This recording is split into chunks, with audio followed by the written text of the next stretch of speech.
Oh, I felt that. Thank you very much, Andy. Hey, everybody. Thank you so much for joining us here tonight. Shadesong, The Vault, part 4 of 5. So we are nearing the end, and they still haven't broken into the vault, so who knows what's going to happen at this point. Could go either way. I am the Bleakseason, slowly losing my voice, so we will hope that it stays put at least for the next few hours.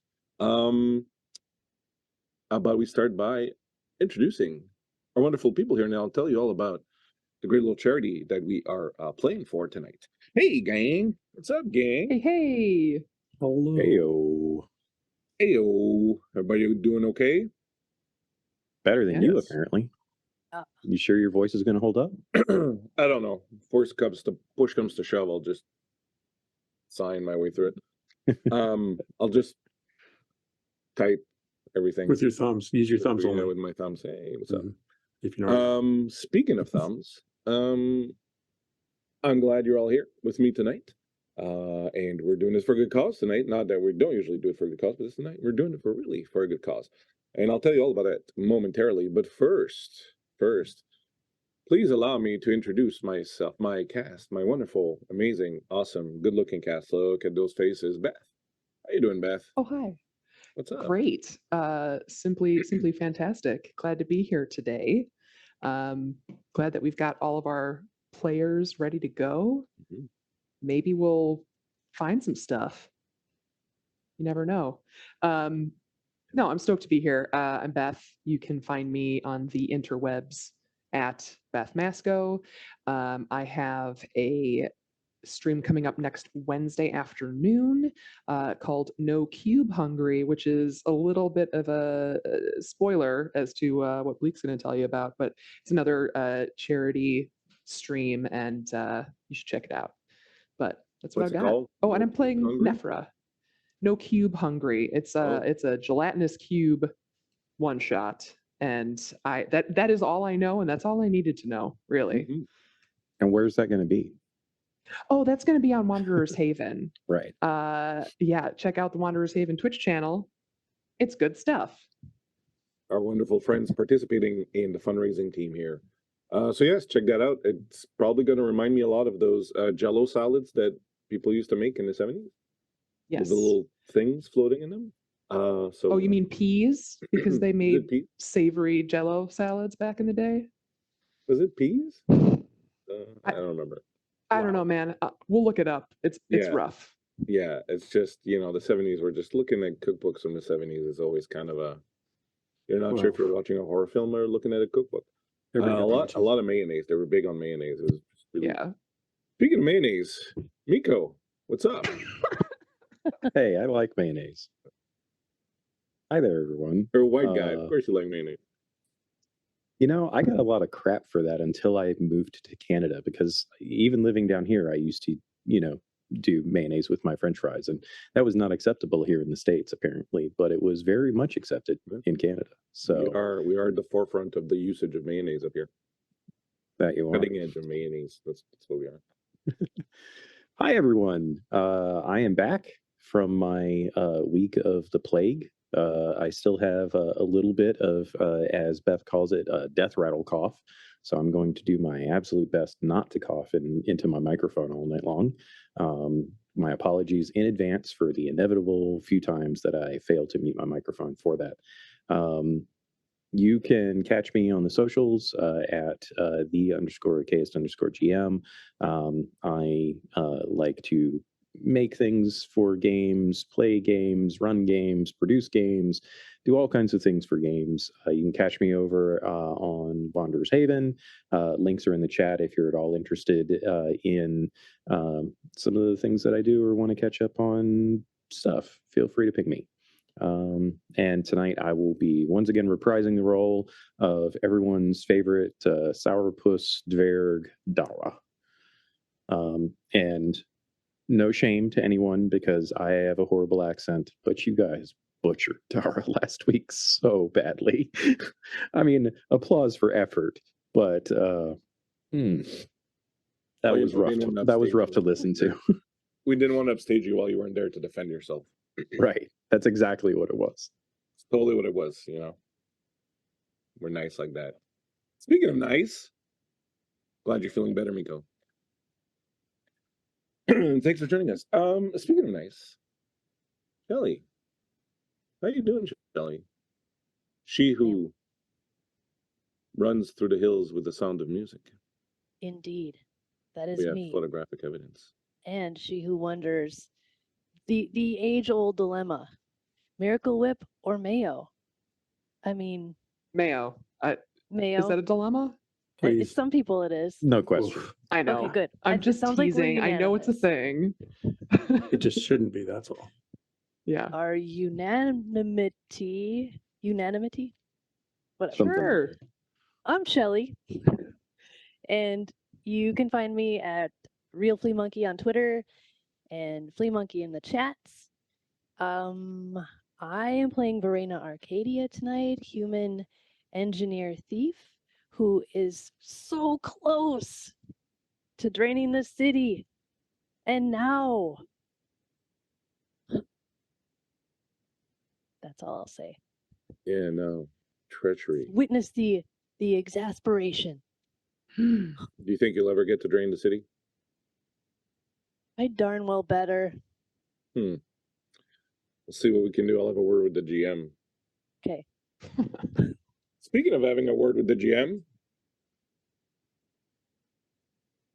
man, Is that all I get? word Dungeon Mister is This guy. I'm Dungeon gonna Mister have a word. Ty. Hey, how to say you're from the United States without saying you're from the United States? Do they have maple mayonnaise in Canada? They got fucking maple in Canada. Yeah. We have maple. Well, I'd like to try some maple. Well, you know what you can do, right? You can go to the store and get some maple syrup, and then you can get some mayonnaise, and then you can mix them together. And Yeah, I was just asking. in fact, it's called a Canadian ale. Actually, that's how they make Miracle Whip. Ugh. So I know for a fact that they do have maple mayonnaise because that is Oh, a common dip for sweet potato French fries in Canada. There we go. See? All right. Honestly, go. I feel like that's the only acceptable use of that item. I believe. Yeah. It's true. I'm down for that. Huh. I am Okay. Dungeon Maple, Mr. maple. Ty, and I should Oh. probably say what in the world I'm doing here, but I do want to say just real quickly, if you want to know what's going on with Neo Varden, find me at Dungeon Mr. Ty and private message me, and I'll tell you all about it. Because tonight we are about the vault, and we're about doing good things in the world. I am playing Gerontis, who is a master craftsman when it comes to building cabinets and retrofitting boats with spikes made from dowels. Yep. Zombies didn't stand a chance. Nope. And we're already working on a spin-off of the Vault. It's going to be just Gerontis making stuff. It'll be like, what was his name doing the painting there? Bob Ross. Bob Yeah. Ross, but it'll be Gerontis Ross. It'd just be Gerontos. Gerontos making cabinets. I think it's going to sell. Mhm. I mean, Yeah. Matt Mercer called. He says he wants a piece of it. So, you know, Yeah, he can voice the chisels. that's right. Hey, we could do that. Every chisel would have a personality. I'm down.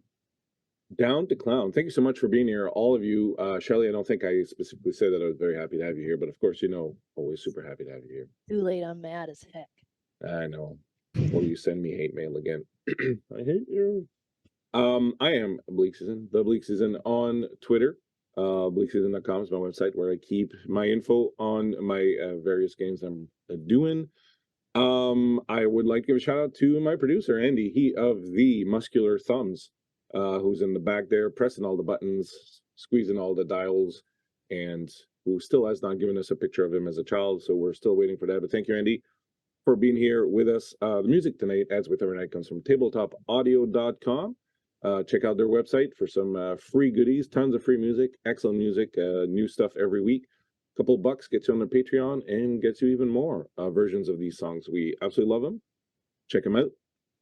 The Shadesong game is created by me, but I do use the Dragonbane system, which the digital version is out. The non-digital version is coming out in July, so you should check that out. It's a great little system, kind of a fairly lightweight, a little throwback to the golden age of role-playing, and my voice is totally going. I don't think I'm going to make it through the night. And as always, big props to everyone here at Guild Superior, be that all the players hanging out in the chat, posting coffee memes, hanging out with us, playing games. Also, shout out to DM Dave and Ashley, the other members of the production team here. Check us out. Our socials should be popping off there in the chat. Always happy to have some new people. Check it out. Come into the Discord. Tonight, as with all the other nights this week and next week, we are raising money for the No Kid Hungry charity. This charity feeds children, and I can, with great difficulty, could I even begin to try to imagine a more worthy cause. We absolutely love what they're doing. We've been doing this charity fundraising for them for a few years now, and we are in full swing this week. So this week and next, all our games, you will get an opportunity to donate if you can. Just check out, we have links in the chat. We have links on the overlay that you can go and scope out. There are various rewards that you can get, and you can buy stuff to have an impact on the game. Some of them are pretty life-changing. Some of them are a bit more monnaie courante, as we say in French. But if you do have the means, please consider. It's a very wonderful group of people doing very wonderful work. We are very happy to be working with them. And in addition to our regular streams this week and next, we also have a couple of special streams coming up to Saturday, not tomorrow, Saturday. Phew, gotta give myself a break there. We're gonna have back-to-back Lord of the Rings games, and then a special Blade Runner game with a twist Friday next week. Tell more about that after the game. But yes, please do check it out, and thank you for hanging out with us. We certainly appreciate it, and we appreciate everything you can do to help the kids, because, you know, the kids are not all right. I like to tell you the kids are all right, but the kids are not all right. Kids need help. What we doing here? My friend Dave has a saying, heroes at the gaming table and heroes in real life. Well, you know, we can't really be heroes in real life too much, but we can try and do our part, and that's what we're doing. And with that, before I completely lose my voice, I will ask somebody other than me to do a little recap of what happened last game, so I can save my voice. Just the headlines. I think it should be Miko. Yeah, that would be brilliant. That would be the absolute best way to go. You Let's said see. you watched it. What do I know happened? I know that we finished rescuing a semi-dead, undead, mindless zombie thing that wasn't actually mindless. And Or a now my zombie. cat is deciding to yowl into the heavens. Let's see. We did that. There was some work done on our boat by Gerontis and the soon-to-be deceased trader that betrayed us, because that's what traders do. Let's see, what else? We ventured deeper towards the central part of the city. There was a lot of lore drops about why several of us were actually here in search of a monolith ostensibly buried beneath the drowned city. We encountered some people that were skeptical of Verena and her desire to undrown the city, and what the ramifications might be for that. Gerontis, I should say, decided he no longer wants to be a pirate, and basically gave up the ship, so to speak, in regards to the pirates' plans of attacking the undrowned portion of the city. Yeah, then we got betrayed, and now there are people from a different salvage company coming to ostensibly try to murder us.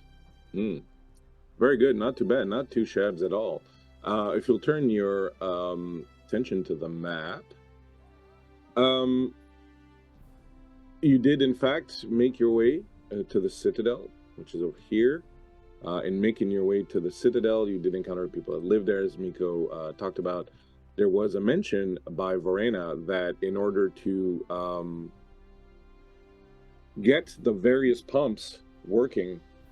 The system that powers the sump pumps basically in the underground is a set of 3 massive windmills that are built at the back of the citadel. They've been in disuse and disrepair for close to 10 years now. So the first step was to head on over to these mills and see about repairing them, which is what you did. And as you arrived here and saw the state of them, which was fairly atrocious, but you felt that you could possibly, with a little bit of elbow grease, a little bit of hammering, a little bit of sawing, a little bit of cleaning, sort of fix them up. But just as you were getting ready to do that, your friend, or former friend, Tertius, declared that he was very sorry, that he didn't want to, but he was made to. And as he said that, a boat carrying a bunch of people, including Red Varlic, Thora, whom you've met already, and a bunch of goons disembarked on the shore nearby and started making a beeline. They're not that big. They're not giants. And they started making a beeline up the hill towards you. You know that this was the other salvaging company that had been suggested you hire, and you just hadn't gotten around to talking to them, but then you had run afoul of Thora and a couple of the goons back in the city when you were prepping. And so the boat arrives. You can put a boat if you want. I don't know if you want a boat, but you put a boat there. Boat. So the boat arrives right there and disembarks all these wonderful people. And they were coming up the hill. Now, they're not coming up the hill charging with their weapons in the air and screaming. They are purposefully and somewhat carefully walking up the hill. And I'd like to know what you would like to do. Is Tertius out on there? Yep, Tertius is right in front of you, actually. Oh, there it is. Okay. Like, I'm really How sorry, high up man. are we? I'm really sorry. I didn't mean to. I didn't have a choice. You didn't mean to, or you didn't have a choice? Oh, I did. I didn't have a choice. What I meant. I'm really sorry. Are we still on for the cabinet making gig? I don't know. I'll have to think about it. Oh, okay. Well, I can understand if you need to take some time. Well, we've got some time right now because we got this going on. Thanks a lot. And I want to find out from you later what you mean by you didn't have a choice, because it better be a good reason. Oh, yeah, man. We have time right now. They're not here yet. What do you mean you didn't have a choice? Yeah. Man, been on Varlic's payroll forever. It's hard to make ends meet just working the one job down at the scrapyard. And I mean, the brothers would never take me out on any major salvaging jobs. I'm just stuck in the yard all the time, stacking crates, unstacking crates, restacking them over there, destacking them, taking them over there, restacking them over there all the time. Fucking crates. Hard to make ends meet. I got a family.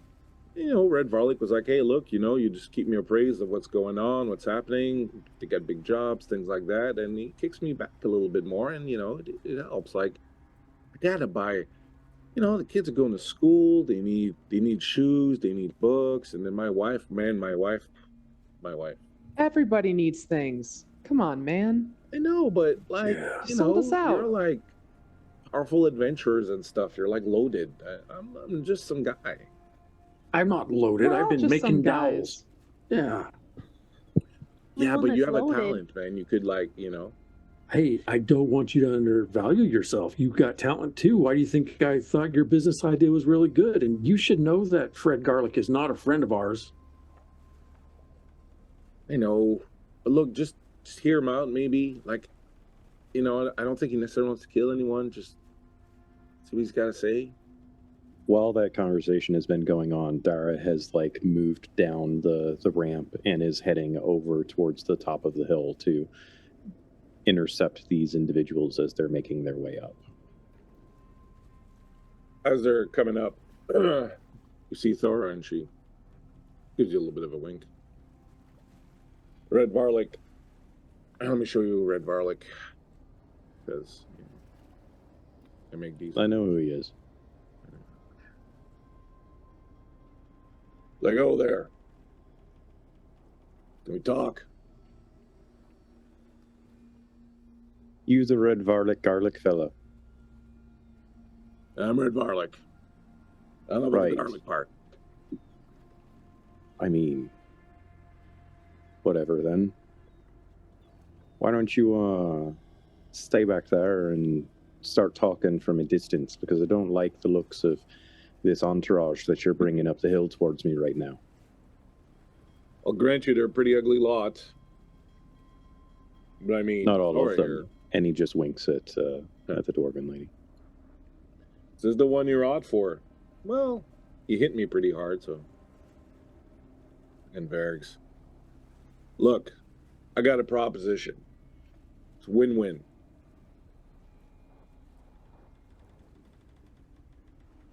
Doesn't sound like much of a win at the moment. It sounds like you being silent.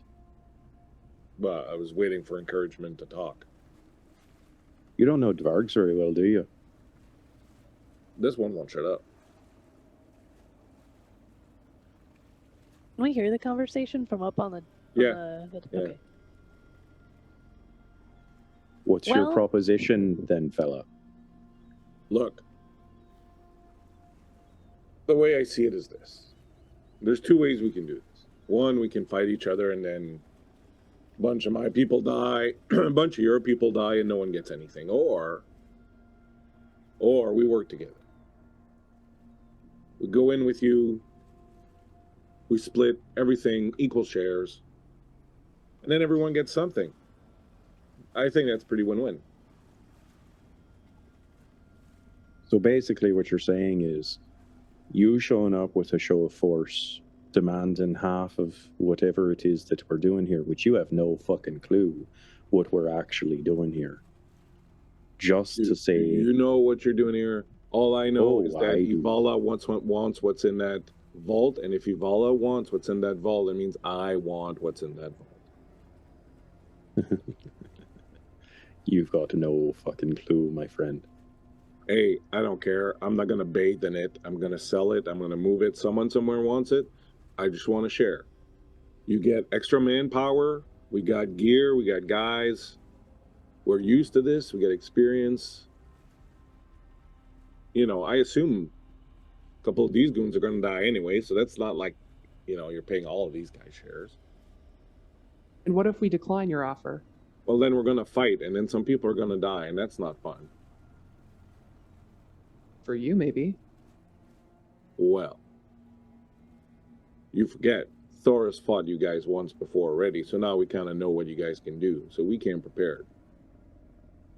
Look, I'm just saying, really? we don't have to fight. We can just be professionals. We brought reinforcements. We brought supplies. We brought help. You're going into a situation, you don't know what it's all about. We're professionals. All we ask for is a fair share. Durantis leans over to Tertius and says, I didn't think this is what we meant by a business agreement. I had no clue what he was going to tell you. He just said that he wanted me to let him know where he was so he could come and talk to you. He didn't say what he was going to throw at you. Apparently, he wants to be a cabinet maker. Well, I don't know. He's not very, carpentry minded. He's a mason. Well, I'm the boss of the cabinet making business. Well, yeah.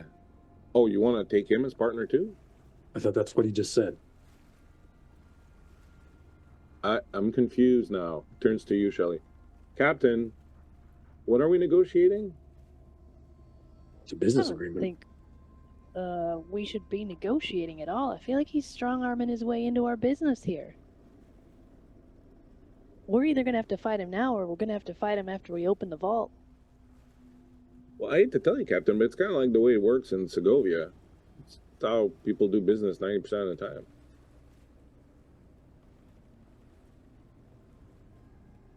And we're not starting our business in Segovia. Oh, I always wanted to go I- to the Magisterium, see the elves, the Eldrin. I would like to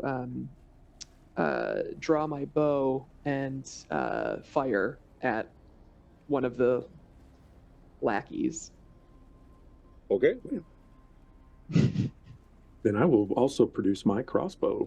There's no time for this tomfoolery. We're here to do a job. Alrighty, go ahead. Shoot. Okay. So I'll give you advantage since you got a higher vantage point. okay. That's great because my first roll was a 19, then I rolled a 7. So that'll succeed. And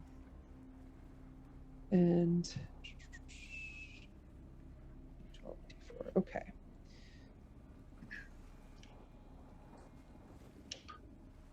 It's 5 points of damage to. I think I would. Oh, I'm not going to go for Dara's lady friend, but maybe this little guy at the end. All right. So the arrow flies in, and you hear a thunk, and you hear ah, and you hear Jerry. And then Redvar's like, "Whoa, whoa! Stop shooting! Stop shooting! Jerry, okay? You got shot in the kneecap, boss. Damn it again! Put him in the boat. Whoa, whoa! Look, we're all friends here. No, we're not. We can work together. Like, how are you going to spend all the treasure that's in that vault? You can't in a lifetime. So, like, it's not like you're going to miss out. Your argument is not working on us.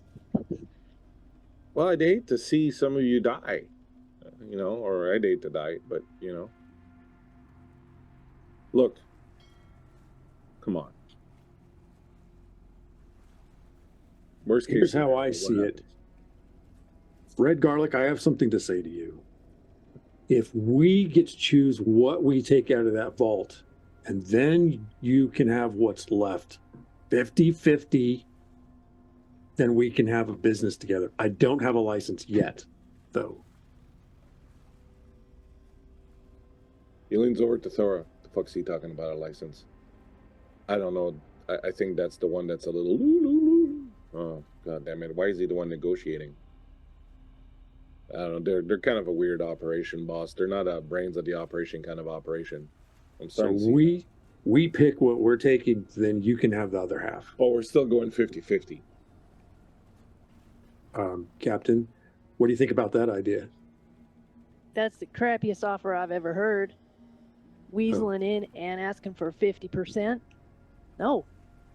No, it's not happening. All right, fine. 65-45. Nephra's That's gonna. not how math works, you fucking lunatic.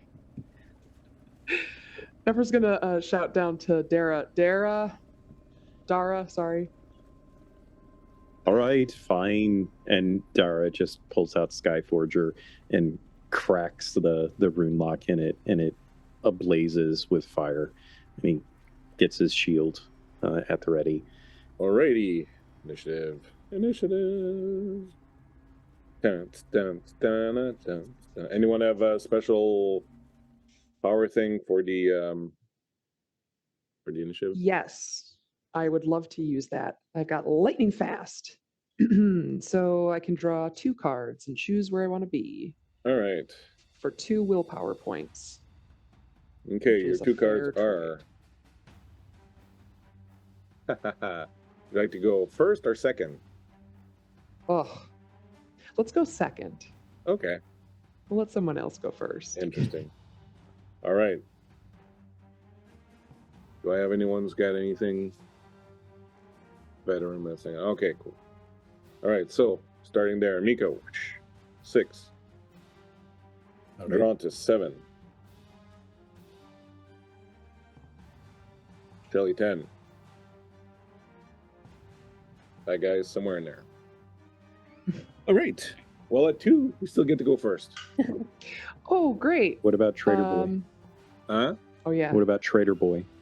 He's not sure where he should move. I'll give him a initiative card too, I guess. All right. He goes at 9. He goes at 9. Yeah. All right. So you took out Jerry. I'll put Jerry back in the boat. He got shot in the kneecap. Good. Pansy. Okay, so I've got my bow out already. I'm going to spend another 3 willpower points to do a twin shot. And I would love it if I could have one arrow go to Garlic Breath and the other one go to, sorry, but Dara's lady friend. And we'll see if that does anything. You got to give me at least an opportunity to turn her. Oh, that's a 1. Nice.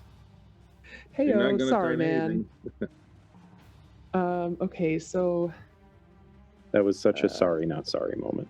Mhm. no, I'm not sorry. Are you kidding? Okay. Everybody cock blocking Dara all the fucking time. All Had Oh, your actually- cans in the store. It says roll with a bane, so don't worry. I got this. 8. Okay, and that's yeah. So I rolled an 8, and the damage 7 for damage, and split between the two. Oh no, damage is rolled separately. Okay, so 7 for garlic, and 8 points for Miss Lady. And I'm going to just, I don't know, I'm going to stay up here, but I'm just going to get into a better position. All right. No problem.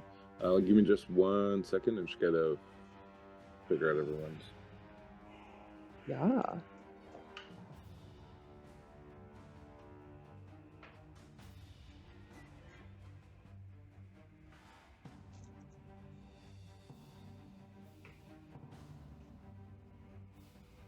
All right. So hit me with the damage again. 7 on garlic, 8 on dwarf. Yep. Okay. What's her name? Dora. Thora. Okay. Thora the Stop calling Explorer. her. Yeah. Stop it. Oh my god. You're killing me, man. All right. So your arrows fly out, boom, boom, hitting each one of them, and they kind of stagger back a little bit. And Lauren's like, "Right, boys, they made their choice. No quarters." And at 6 would be Dara. Since I am closer, is it only going to cost me 1 movement to actually charge in? Yeah, sure. All right. Dara is going to go balls deep, head first, straight at garlic breath. He doesn't have garlic breath. He doesn't even like garlic. All right. Let's see.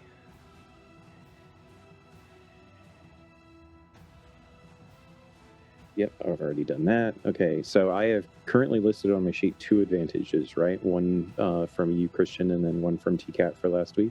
Yep. Awesome. I'm going to go ahead and use the one from TCAT. Thank you so much. And I am going to unleash my attack upon Garlic Breath. So, do I have any banes or anything to worry about No. here? You're good to go. Yes. Okay, that is a 19 and a 2. 19's gonna flub, but the 2 is gonna hit. Nice. So let's see. Let me just double check my damage here. I am assuming that he does not count as a magical creature. Nope. All right. So get extra damage from the element, my strength, and Skyforger. Here we go. Oh, big numbers. That is a 21 points of damage. Ooh, Do I? a lot of damage. Yeah. Oh, six. my. 6 of that was fire, by the way. Okay. Wow. He's not happy. It's like, what the hell was that? That's what you get for fucking coming here and saying what you said, you fucking prick. Not happy with you. Drawn to 7. Yeah, well, I'm not used to using this weapon too much, but I'm going to move up to the edge of the platform and with the crossbow, and I'm going to look down at Fred Garlic and I'm going to shoot him. But I don't know what skill that is, but I'd like to advocate for sleight of hand. I want to use. Well, I mean, Crossbows is the technically its own crossbow skill. which you don't have. So I don't. then you would default to your agility. Oh, but you okay. rolled the Bane. But I want to use my adaptive and spend 3 willpower to do that. I see what you're saying. I see what Yeah. you're saying. Yeah. Okay. Yeah. I buy that. Awesome. I buy All that. right. Spend those willpower and take a shot. I buy that for And- $1. And because of this importance and my lack of familiarity with such a rudimentary and simple weapon, I'm going to use advantage or a bane on this. I mean, a boon. A boon. Boom. Yeah. If I could speak. Boom. Oh, yeah, there we go. 4. Nice.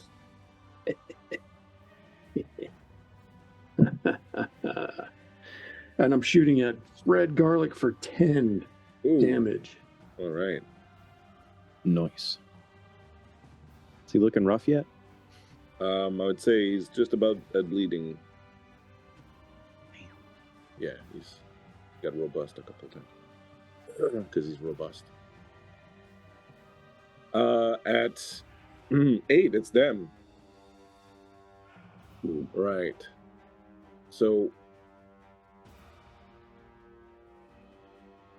Varg and Thor are going to stay there. The goons are going to run up. Now, a couple of them are going to hang back here and shoot. The others are going to make their way up, but they're not going to be able to get all the way to you. They're going to get kind of like to there. Sort of climbing up here. They have to use their extra action for their movement to get there. These ones down here have pulled out bows. And are actually crossbows, and are going to take some shots. So I'll say 1 each to each of you. So on Gerontis, that's a 7 that'll hit. On Verena, it's 10 that'll hit.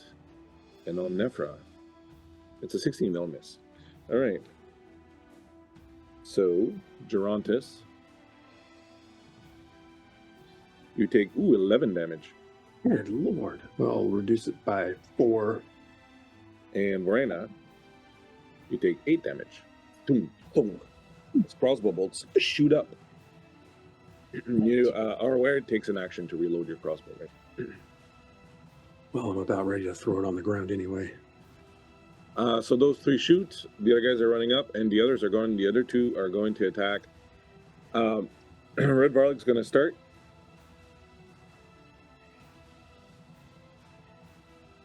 He's going to come in at you live with a 3.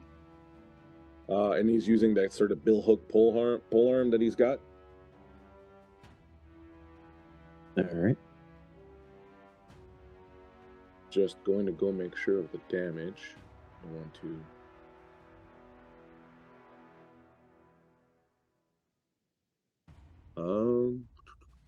It would be, we'll call it a halberd. Let's do the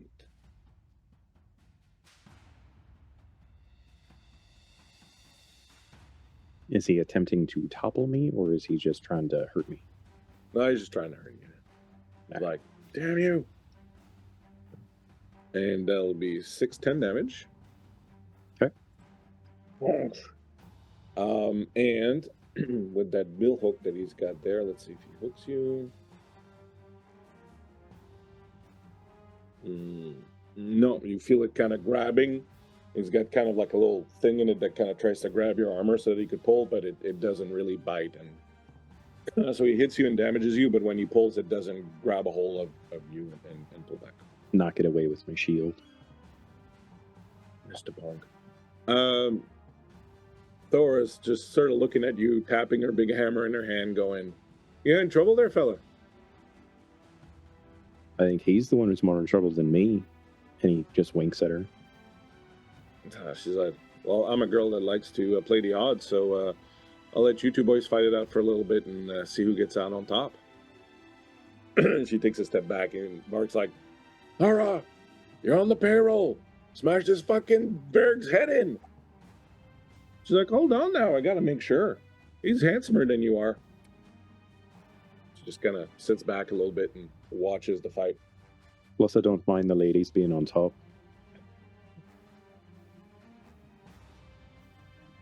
It's the only way to go.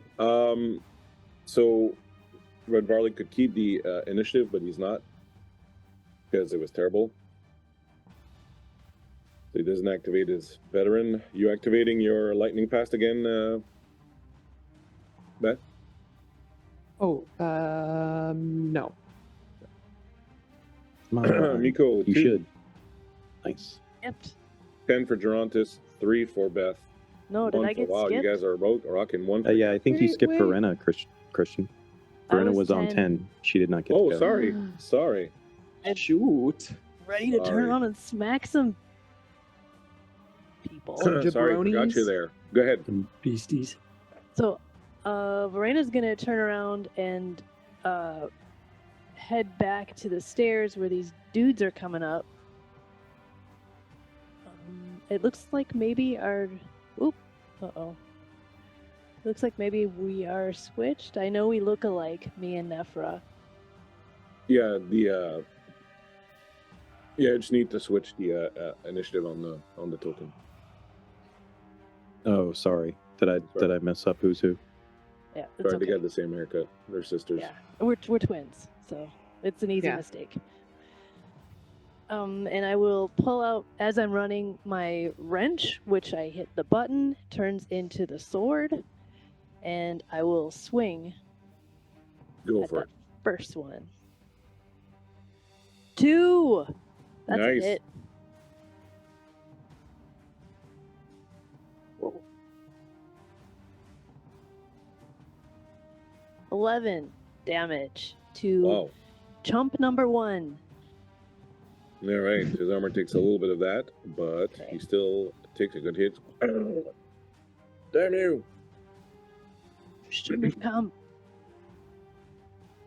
All right, I'll let you keep the initiative that I drawn since they were pretty good. So 2 for Dara, 10 for Gerontis, 3 for Nephra, 1 for the captain, and 4 for the bad guys, and 6 for he didn't go. Tertius is just like, oh man, oh,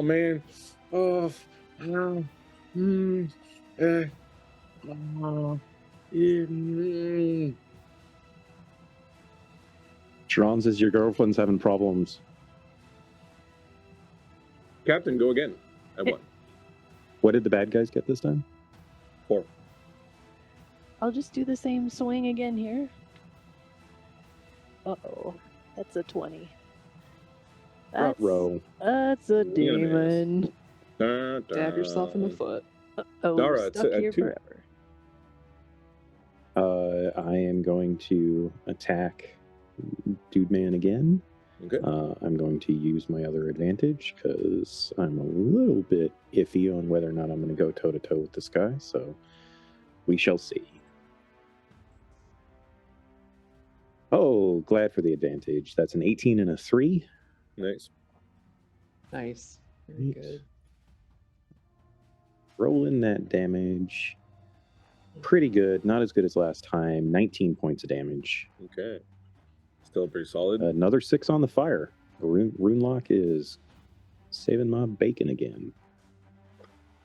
You hit him, fire's spreading, but he's got like these, he's a salvager. He's got like these flame retardant dungarees, so he doesn't catch on fire, but it still singes him good. Can I All burn right. off one of his mutton chops? Yeah, I'll give you that. The left one just goes, it took me forever to grow that.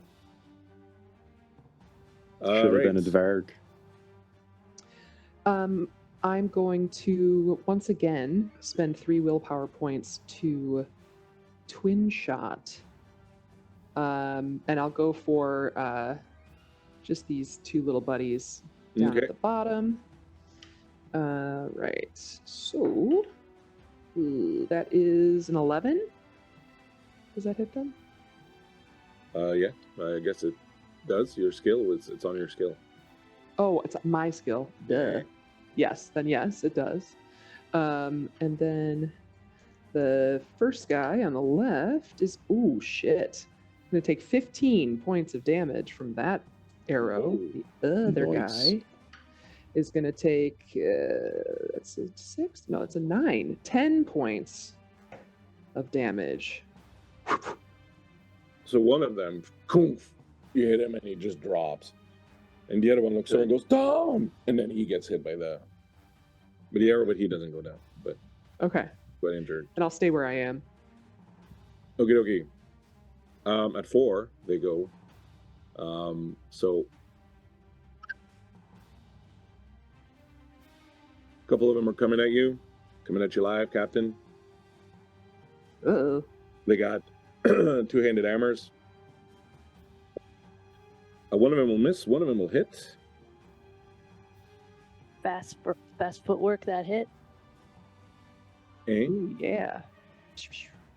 for 3 willpower. All right. Do you roll your evade?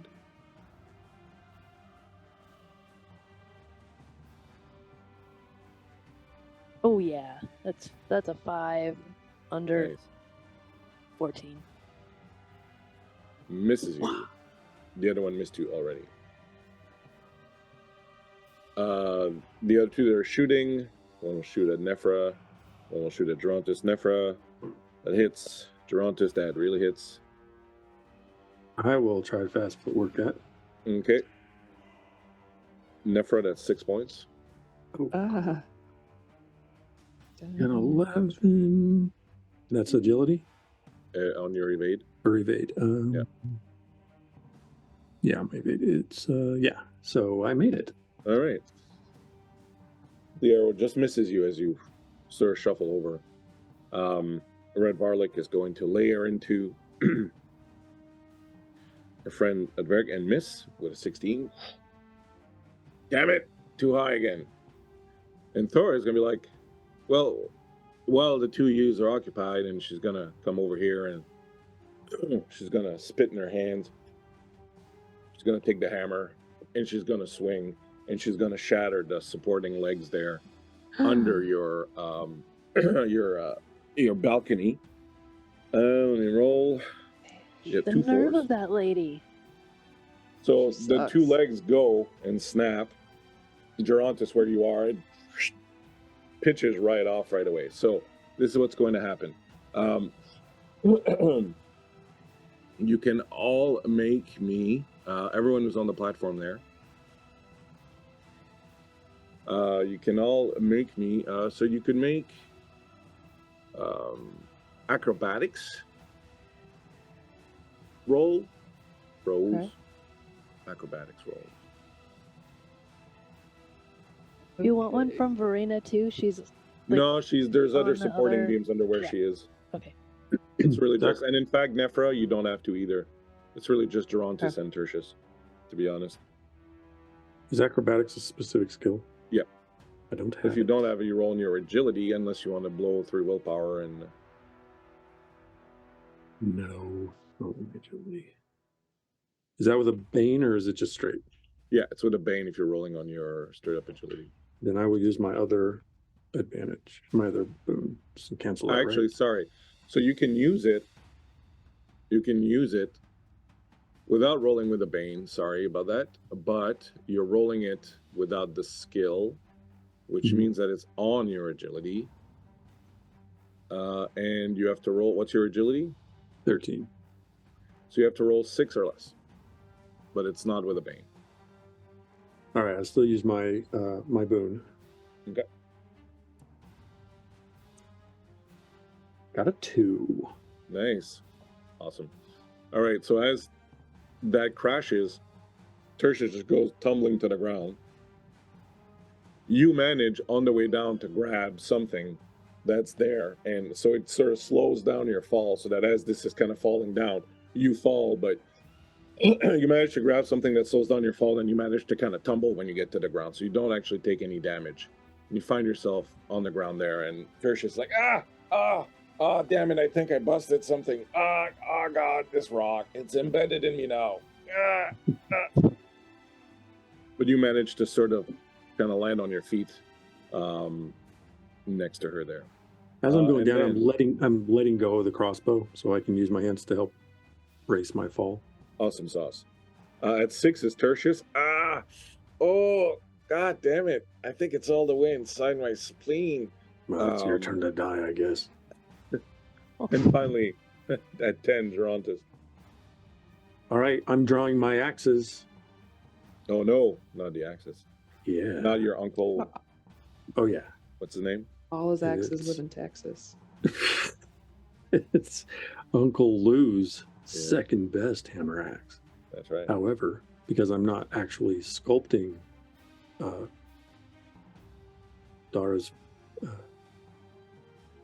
girlfriend, I'm just going to whack at her because I know that's what's coming for me. Hey now. Easy boy. Hey now, hey now. Oh no. Well, that didn't work out. That's a 19. Could have told you it was a mistake. Right. I Swing and probably- miss. Anybody not go? Varlik's going to use his veteran to keep his initiative because he thought it was decent.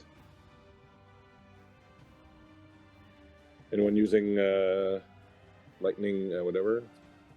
No. Okay. Come on, Beth. Use the I have to willpower save my points. willpower points. Why? I know, but I can save them for cooler stuff. Yeah, but you've got plenty. No, I used a bunch. All right, fine. Dara 8. Gerontis 2. Hey. 9 for Nephra. But you wish you'd used it. And 1 for the captain. Okay. I What would about like. Trader Boy? He Trader goes Joe? at 10.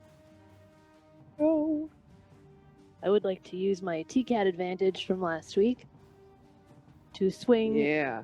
and do and also do a double slash Okay. because those two are it couldn't be more perfect. That's so right. here we go. Get Yeah. 'em. That's a hit. 6 and a 15. So 6 is under. I roll damage separately for each of them. Okay. They can dodge or parry individually if they want to. They're not going to. They're not Okay. that smart. Huzzah! That is 11 on that first guy. Mm-hmm. That's already, I think I've hit. Yep. Second guy, 7, 8, 10, oh, 12. Nice. All right. So the first one you hit dies, falling to his knees, clutching his wound. The guy next to him goes, "Daryl!" And then you hit the second guy.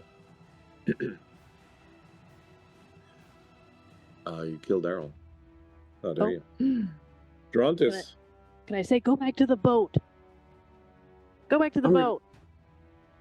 I'm going to make Only a dual. quitters go back to the boat. Be a quitter. I'm going to make a dual wield attack with the 2 axes. Go for it.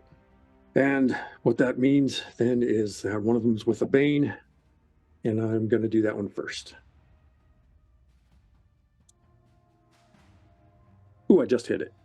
Is it on? It make hits, right? Yep. Sweet. Equal succeeds. All right. 3d6 for that damage. Boom. Oh, wow. Unbelievable. Did you I hit just it? rolled 3 6s. Oh, Yay! nice.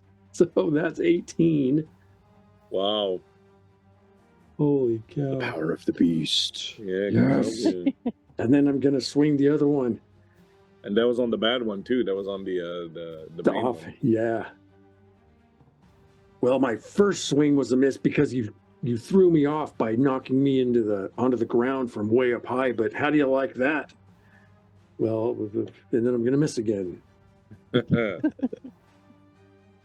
you Yeah. hear? Oh, Dara, your friend is hurting me. Come to my rescue, please. Oh. Does Gerontis take emotional damage from that? Oh. Poor I guy. was just confused. That's probably why I missed. Emotional damage. All right, so He's the not funny used to fighting Ver. The funny thing is that Red Varlic used his veteran ability to keep his initiative, which was 4, and then I drew 3 for everybody else. So up on the catwalk, yeah. We'll move Daryl over here, and this guy's gonna scooch in. Coming at you live. Ooh, that's 2 everybody hits. So you got 2 hits coming at you, 2 double hammers coming at you. Wow. Perena. Are you Yep. gonna do any sort of dodging or? Yeah. Oh, I don't want to spend all these points either, but yeah, I'm gonna. No. Nope. I'm gonna take these. Come on, guys. You got to spend your points. That's what they're there for. I can't blow my wad all at the beginning. Okay. Let's say we didn't warn you. Oh, Oh, that's all right. The Blow first one. your The wad. Blow your wad. first one's a 5. The second one's a 12. Oh. Don't forget your armor off of each of those. for sure. Still hurts. I'll be Yep. dodging the next one. Uh-huh. Nephra, I got 2 guys shooting at you. I'm gonna give Sure. him Banes actually because you're kind of like higher up and behind the box. Should have done that earlier. Thanks, Bleak. 16 is gonna miss. The other one's gonna hit though. So 1 arrow Sure. hits you. I know. You're a jerk. 3 points. Okay. 0 points. Thanks, armor. Yeah, no problem. That's what armor's there for. Dora looks at you, Gerontis, and goes, "He's hurting me, Dara. Please come help." As she smiles at you and swings her heavy warhammer at you. Man. That's an 8. And on the second attack with the Bane, the 15's going to hit. So that's 2 hits. I better fast footwork out of that first one. Oh, that's right. 2d8 plus a d6. So that's 12 points on the first attack. Reduced by 4. And 12 points on the second attack. But I fast footworked out. Oh, I have to roll. Yeah. Hey, I got a 1. All right. Excellent. You got a 1? Yeah. All right. That's pretty good. I will actually allow you to evade both hits. Oh, Just got a 1 on sweet. your riddle. Yeah.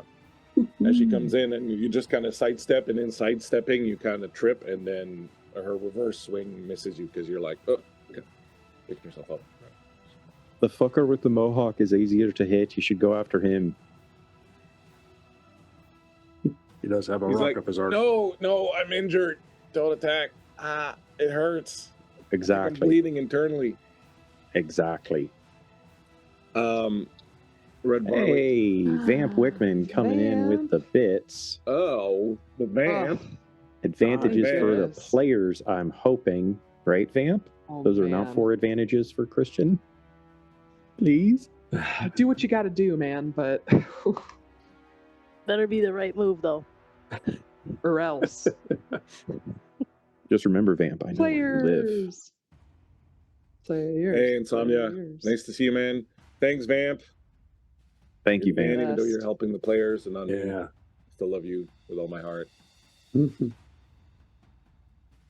All right, and Red Varlic now. We'll hit with a 7. Like, I'm getting tired of you. I got tired of you before you even showed up. I came here A genuine business deal, and this is how you treat me? 13 points. Obviously didn't interview the people that were left behind, did you? And we a do 6 things. on his grapple thing. So he hits you with the hook, and now it bites in and grabs a hold of your armor. And he jerks you forward.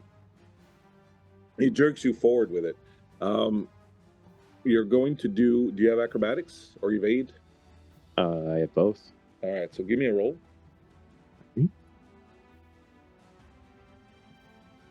That's a 1. Oh, 1, nice. All right, so you totally beat him. So as he pulls you, I'm going 1 to say under this. 10. Huh? A 1 under 10. So that's awesome. So what's going to happen is as he pulls you, and he's trying to kind of just pull you to kind of like run you down into the ground sort of thing. And because you rolled a 1, as he's pulling you, I'll let you take an attack of opportunity on him as you go by him. Sweet.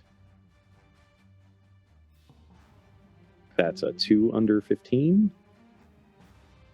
2 under 14, sorry. That hits. So, right. For 15 damage. Awesome. He's looking pretty hurt. Thrack. Looking pretty hurt. I mean, I'm looking pretty hurt too, so. Fair is fair, and 11 war. It's gonna be fine, guys. And a 9, I think Nephra is left, right?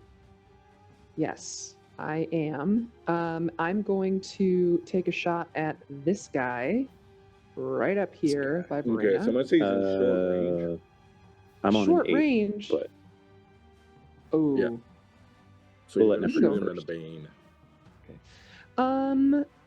Well, hell, I will do that anyways. You know what? Nope, that is a 19, but I'm gonna push it. Nice. push it. Real good. Push it for a 5. Okay. There we go. I'm going to become scared because I'm seeing that my friends are hurt and I haven't taken much damage. So I'm now scared. And so I'll shoot. And as I shoot, I'll say, "Sister, sister," and that'll be 9 points of damage. And I guess you're shooting at one of the ones she's engaged with? Yeah, this guy here. Yeah, 9 points. That will kill him. Good. He deserves Nice. it. And as he falls to the ground, the other guy next to him goes, Chad! Aw. Yeah. Sorry, buddy. Hey, Why you gotta call out yeah. Vamp like that, man? shout out to Vamps. That's right. Sorry, I'll call out somebody else after. And this one's going to move in. Because, you know, they're like Oompa Loompas. There's tons of them. And I think that's it. So, new initiative? And Anyone can know I go anything? now? Oh, yes. Please do. Thank you you. should have gone at If you 8. must. Sorry, you should have gone at 8. Just say Uh, something if I skip over you. I did. Well, I did say something. I said, I what don't about listen me to when you. you... So somebody else, when Miko says something to me, please repeat what he said so that I listen to it. I'm going to Yeah. graciously, thankfully use the advantage that Vamp supplied, and I'm going to attack this garlic breath fucker once again. That's a 10 under 14. Come on, big roll. Pretty good. 21 points of damage. 21 points of damage. Moses. If it wasn't for his armor, he'd be toast. That fire damage has rolled 6 every time. Nice. So you hit him with it, and he goes, and he falls to his knees, like, all right, I've had enough. I've had enough. I've had enough. Put my weapon down. And he yells, boys, back down. Back down. Oh, that hurt. That one hurt. Just in time for the fire on the rune lock to actually go out because it was 3 rounds. Nice. Nice. I will make it look like I purposefully put it out though. So the guys in front of you kind of back off a little bit. Shelly, they don't seem too sure if you're going to attack them or not. Kind of go like at him a little bit. Don't swing. Thor's like, are we done already? Yeah. I think he embedded his hammer in my sternum. That's going to take a while to heal. I don't. I think I see why you like Dara. You've got at least 3 crack ribs. All right, You're I think I lucky. see why Dara likes you. Oh, you think he likes me? I think I see why Dara likes to fight with you. Sorry, Oh. Dara. If I Of gave course you a I like her. What message- the fuck are you talking about? If Yeah, I he gave you a likes you. message, I think I would you see give why it he to likes you. Dara Yeah. for me. Yeah. All right. She pulls out a piece of paper and a pen. She starts writing. Gerontis, I'm wounded. I'm hurt. Is the fight over? Oh. Tertius gets up. Oh, we're all friends now. Can I try to Awesome. shoot Tertius in the foot? Please do. No problem. You do All right, it. cool. I'll give it to you. It's cool. enough. Yeah, I rolled a 9 Not a problem.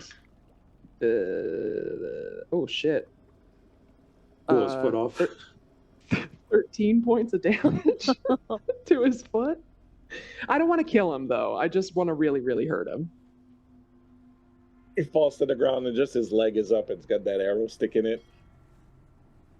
Hey, I deserve that. We're good. Yeah, you did. We're good. Now you're Yeah, hurt. we're good. Now you're Oh. hurt. God, I'm gonna need some salve. You want me to Oh. take that arrow out? Oh, I think it's lodged all the way into my hip bone. Ah. I don't think so. Your hip bone's not attached to the top of your foot. Even I know that. And Thora is folding a little paper and she gives it to you. She goes, "Don't give it to him until after you've opened the vault. Okay? Okay. All right. Here's a piece of paper." It's like, all right, you There's- scallywags. Think we're getting out Dara's of here. going to The reach boss said. down and pick up the halberd that Fred Garlic was using, kind of balance it in his hand a little bit and say, "This thing's fucking way too top heavy, man. Get somebody to actually craft you a decent fucking hammer," and he just chucks it in the water. Hey, that was my granddad's all pike. Well, I guess you're going for a fucking swim then, aren't you? Yeah, not today. Oh, Dara just walks away from him, very much like hiding the immense gash that's in his side and shoulder. as you go by Thora, she's kind of bringing the other guys down, and as you walk by her, she's like, "Nice meeting you again." I'll see you again soon. Oh, you betcha. And they pick up their dead comrades and haul them off to the boat, complaining all the way. Dara I hate it stops every time we come next out of one of to these things. Never get any loot. Dara stops next to Tertius as he's laying on the ground there, He's like, leans down, drops his heavy hammer right next to Tertius's head.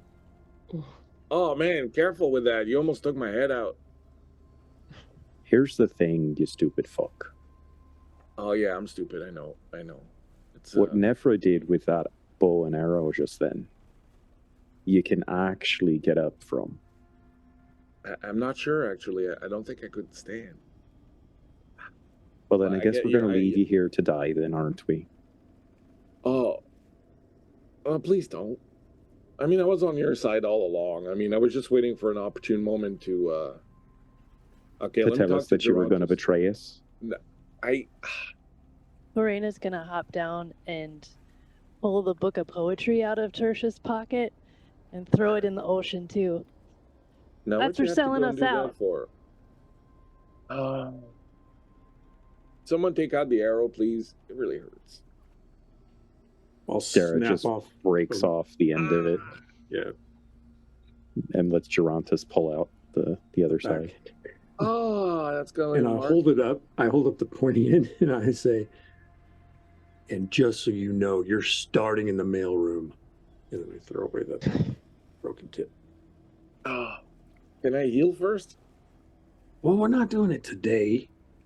Oh, When we get back to Ugh. Segovia and start the cabinet making business. What is so hard to understand about that? No, it's all right. It's hard to think with an arrow in your foot And can we say that Skyforger is actually very, very hot right now from channeling the rune lock, the fire rune lock? That is- Absolutely. He just takes the hammer and presses it into his foot, kind of sealing. Passes out. We'll be able to get the mail sorted sooner now. Good You're job, fine. Dara. Suppose he's got Thanks. anyone else coming. He's Let's He's fucking not hope that- not. That guy hurt.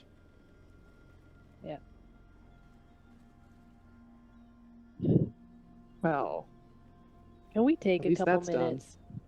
I don't Yeah, feel I- great. we probably should. Captain, do you want one of these drinks? I think I've got a lemonade and cherry berry. Well, I think this other one's watermelon. I guess. I don't want to offend. I have some of it in my pack, but if Brought we your just own sit cherry around for berry? a little bit, You can take a That is rest also if tempting. you want it. it's very tempting. Well, how about we trade? I'll just give you one of my lemon flavor because the cherry Okay. berry sounds so good. Okay, yeah, here. Okay, thanks. Whatever you Here's need, cute. Cap. It'll be Okay, a nice thanks. spritzer later. If you're Yeah. hurt. Yeah, I'm not too hurt. Yeah. If you add alcohol to a healing potion, does it just like net zero? That's makes, that's a higher level healing potion. called the Bartle and James. Except the next morning, then you feel worse. That's right. So yeah, so do you want to what do you want to do? Do you want to try and get a rest maybe, or do you want to push on, try to repair these things? Well, you guys look like shit. Yeah. Yeah, if at all possible, we should definitely rest. I'll give Tertius time to wake up. I'd love to sit for just a couple minutes. Yeah, here. I'll help I you need sit more down. than a couple of minutes, so You want Well, a do you need a- juice? Yeah. You could go into one of the windmills. That would be pretty good shelter. Okay, well, let's go inside one Sure. of the windmills and look. I've got a lemonade. I've got a spritzer, lemon. I got 2 lemons. I think one of them's just lemon, and then I have watermelon left. I'd like to keep the watermelon one though. I like that one the best. And then the captain gave me the spritz one. Would you like the lemonade? I think just some Lemonade. water and a rest will do me fine for now. You want to go for a stretch rest or a shift rest? What? Explain again what the differences are. So stretch rest is 15 minutes, and the shift is 6 hours. And what do you and get what from you get out of them is the stretch rest gives you 1d6 HP or 2d6 if someone is tending to you with healing, and d6 willpower, and a condition of your choice. Take a shift rest, you get everything back. Whatever you guys need.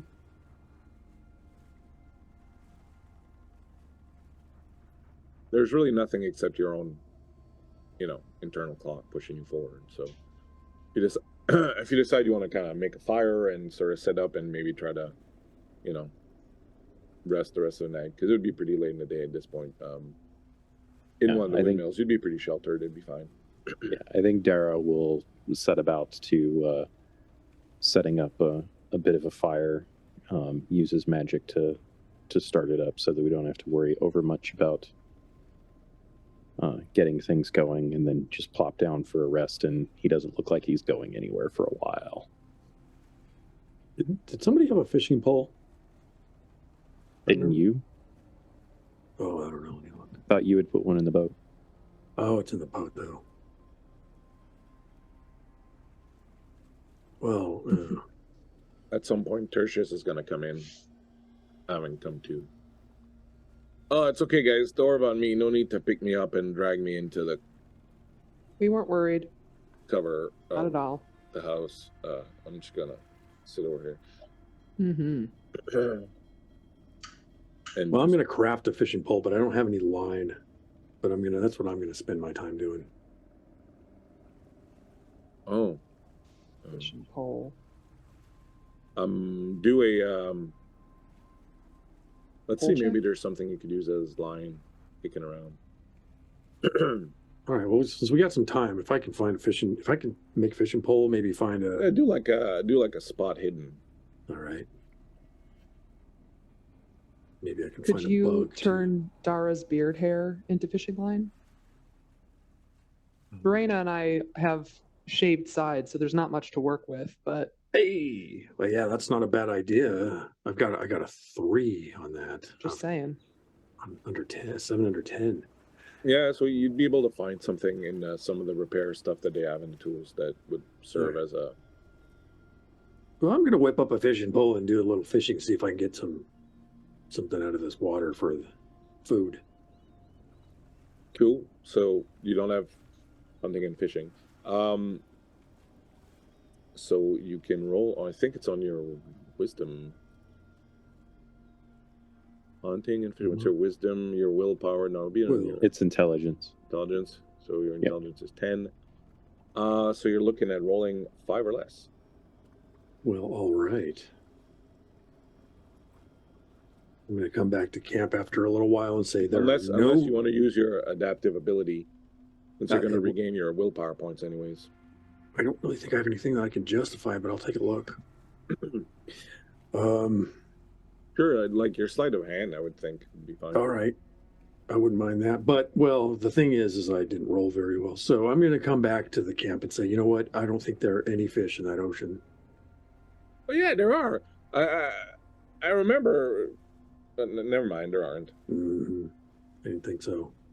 Oh, I have some borscht left that we could, let cool down. Okay. That was pretty good. Yeah.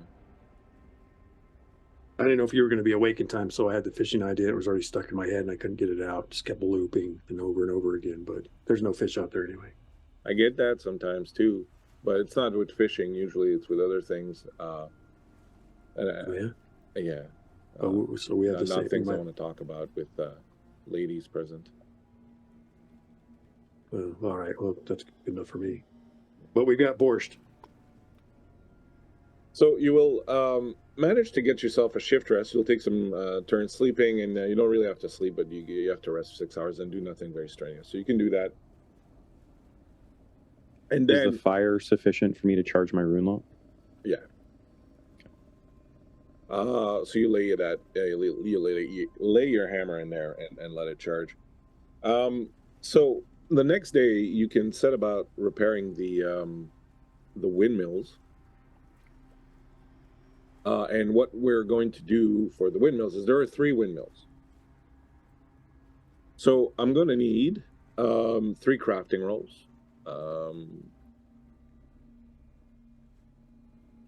whoever wants to make them.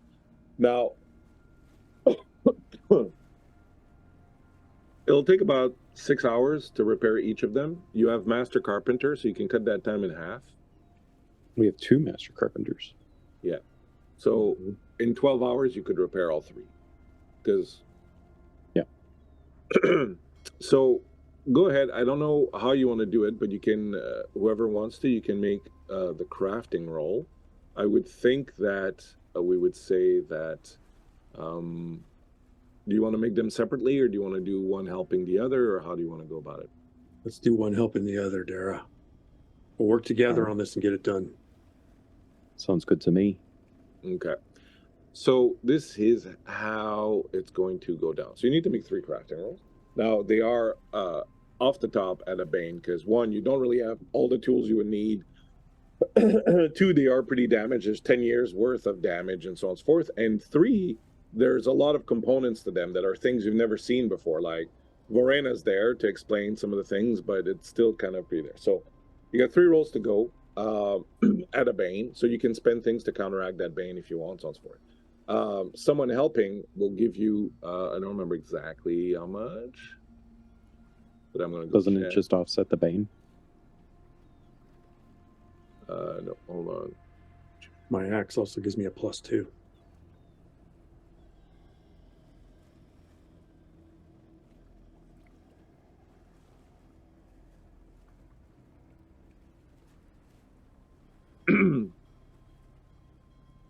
There's no real help. Am I seeing this correctly? It's No not just real the help. boom. It's not typically a boon, maybe? I also get a boon from using tools from my utility belt. Okay, so let's just call it a straight roll down the line, no banes, All right. nothing else. And I will say that the fact that there's the two of you working on it, I will give you a +4 bonus. Okay. So whoever wants to make the roll, figure out what bonuses you get from the various belts and tools and things of that nature. So I'll do the first roll. That's a 6 under 15. Nice. Technically a 2 with the 4. Next. Ty, did you want to do the second one, or do you want me to just keep rolling? I think you should do them because you've got that boon. Okay. I've only got a +2, which I don't know if that even adds to the +4. So without the +4, it's a 12 under 15. And then the third roll is an 11 under 15. All right. So working for a good, as I was saying, 12 hours, you managed to repair the 3 enough that they're functioning. So during that 12-hour spread, what are Nephra and Verena going to do? Got my feet up, drinking a lemonade, feeling amazing. No, I think Nephra would be, at least initially, trying to learn what they're doing, just out of curiosity to, sort of see how it is that one would repair something like this. And then I think that she would feel like a bit of a pest and then go hang out with Verena. Dara is fairly used to like having to help engineer people making like their own houses and village buildings and stuff to prepare them from Shatterstorm. So he's used to working with people that don't know a lot about crafting and engineering and all of that stuff. So I think it might surprise people that Dara is willing to be very instructive, very patient, and tries to have as many people involved in the entire engineering process as he can. So one of the things that's going to happen also as you work on this, Miko, in the past whatever months that you've been in Segovia, you've gotten a good look at human engineering, and none of it's really impressed you. But what Vorena's done here is very impressive. It's very different than what you use. The Dverg would rely a lot more on,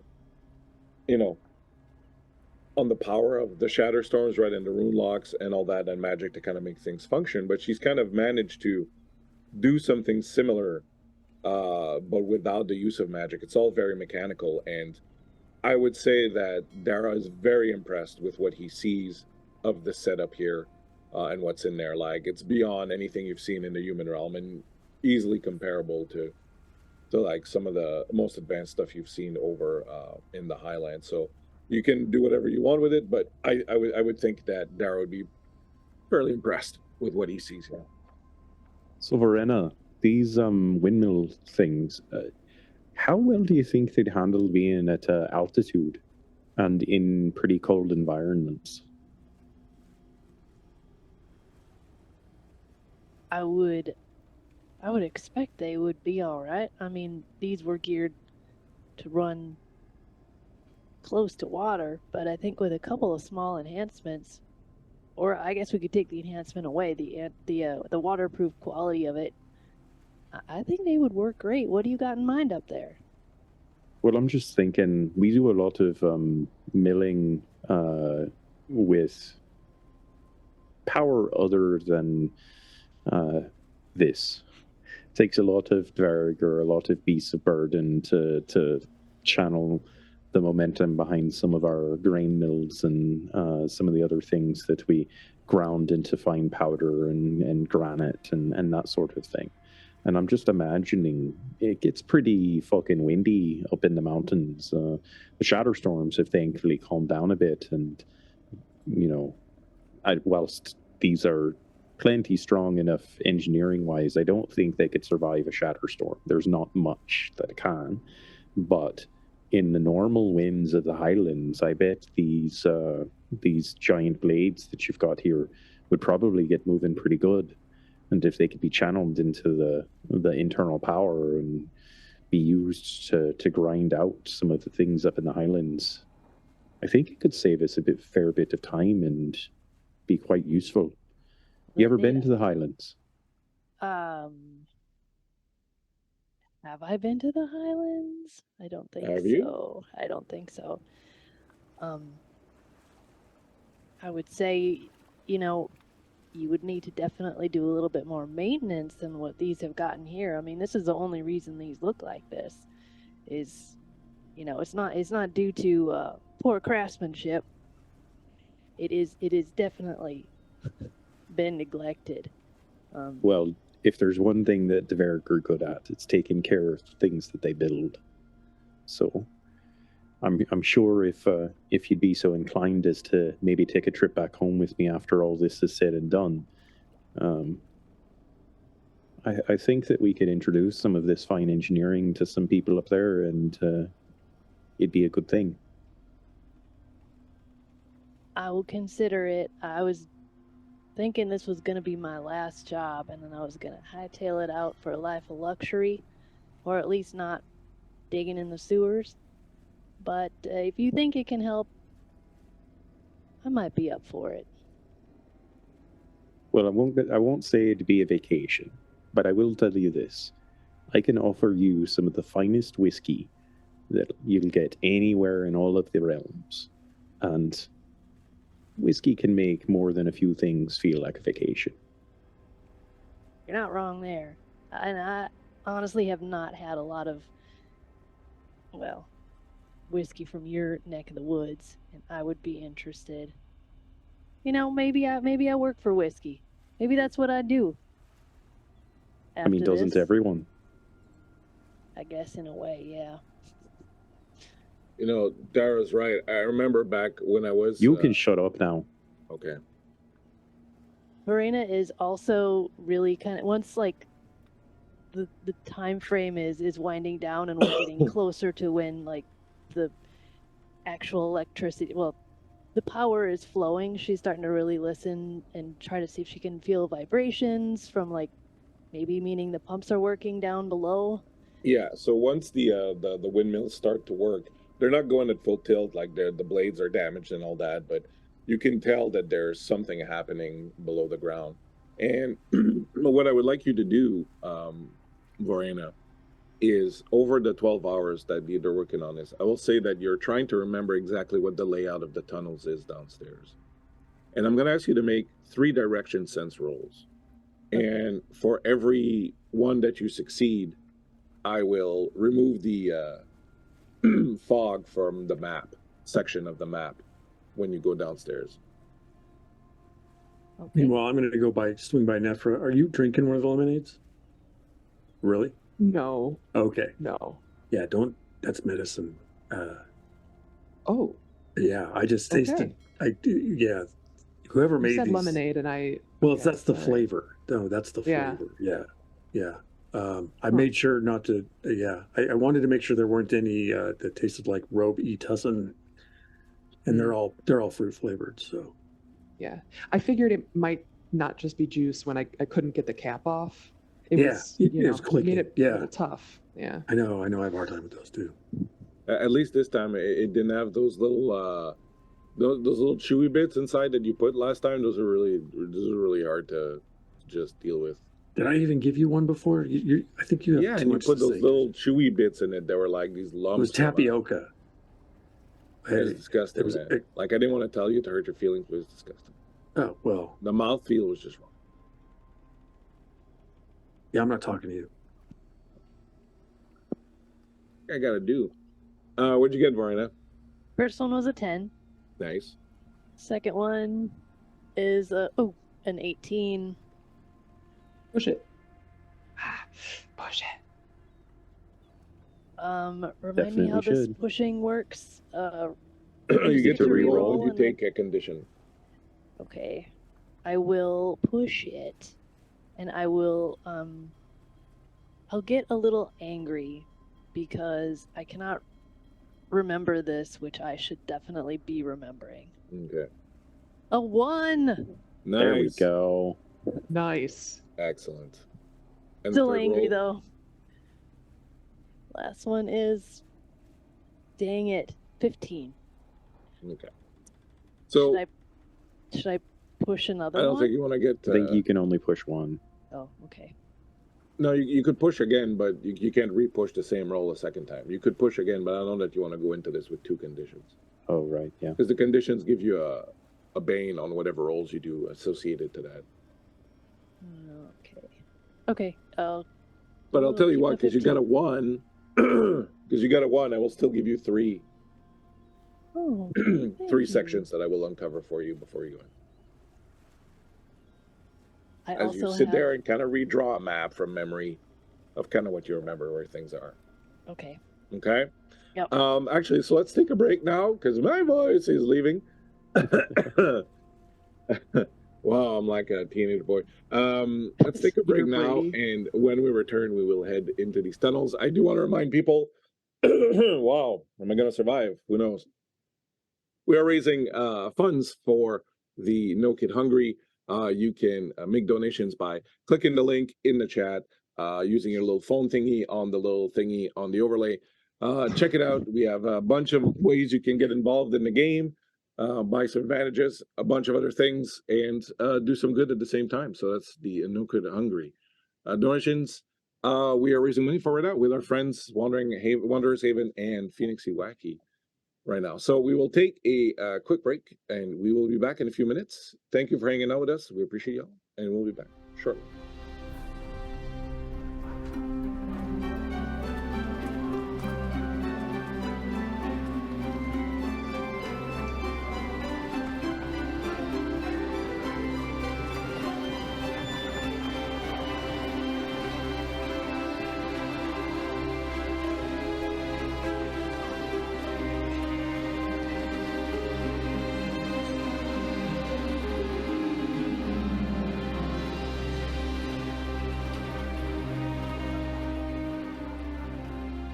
What's up?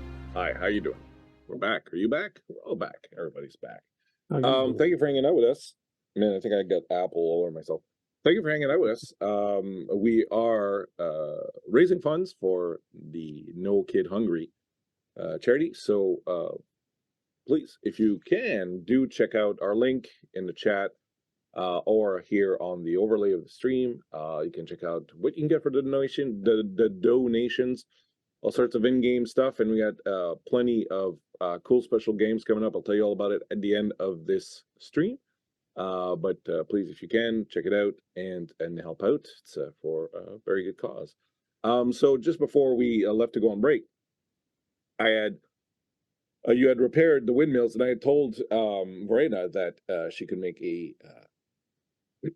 direction sense roll, basically to see if she could remember the layout of the place. And you made a roll, and you succeeded 2 out of 3 rolls, but you got a dragon, a 1 on one of your rolls. And since you had taken a condition to push it, I decided that you could still get 3 places on the map. So if you want to take a look at the map that I've put up on the Owlbear,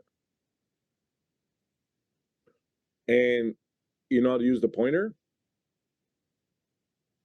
Yep. So if you want to use the pointer and sort of give me generally where you would like to see a bit more of the map, and you can do that in 3 spots.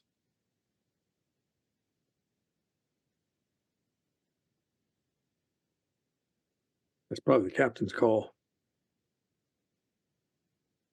Where are my pumps? Well, you know that your pumps the- are the one thing you do remember, that your pumps are in the corners. But Okay. which corners? Because they're not one in every corner. So you know that there are some pumps in 3 corners. You know that there are controls for the pumps in another corner, and that those controls also activate the big drainage system.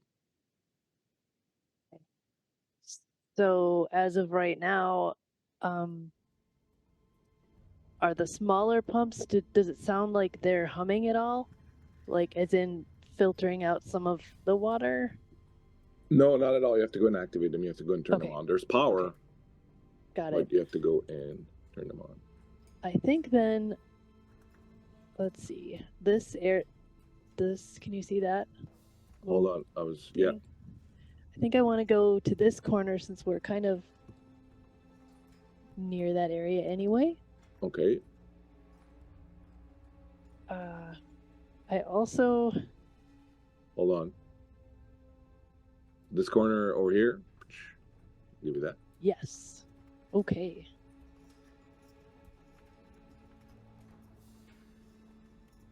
What else?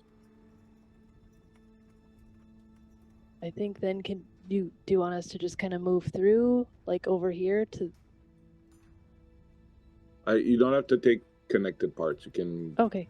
Then Or- this area over on here. that corner. Okay, let's see what's on there. Down on a corner.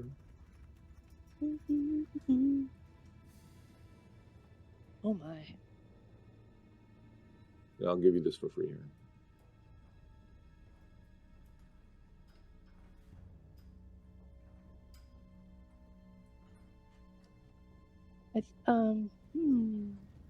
Are these circular things? These are the pumps, right? Yeah.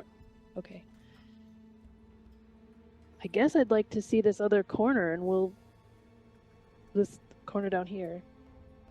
Oh, Okay. I think. There's no wrong answer.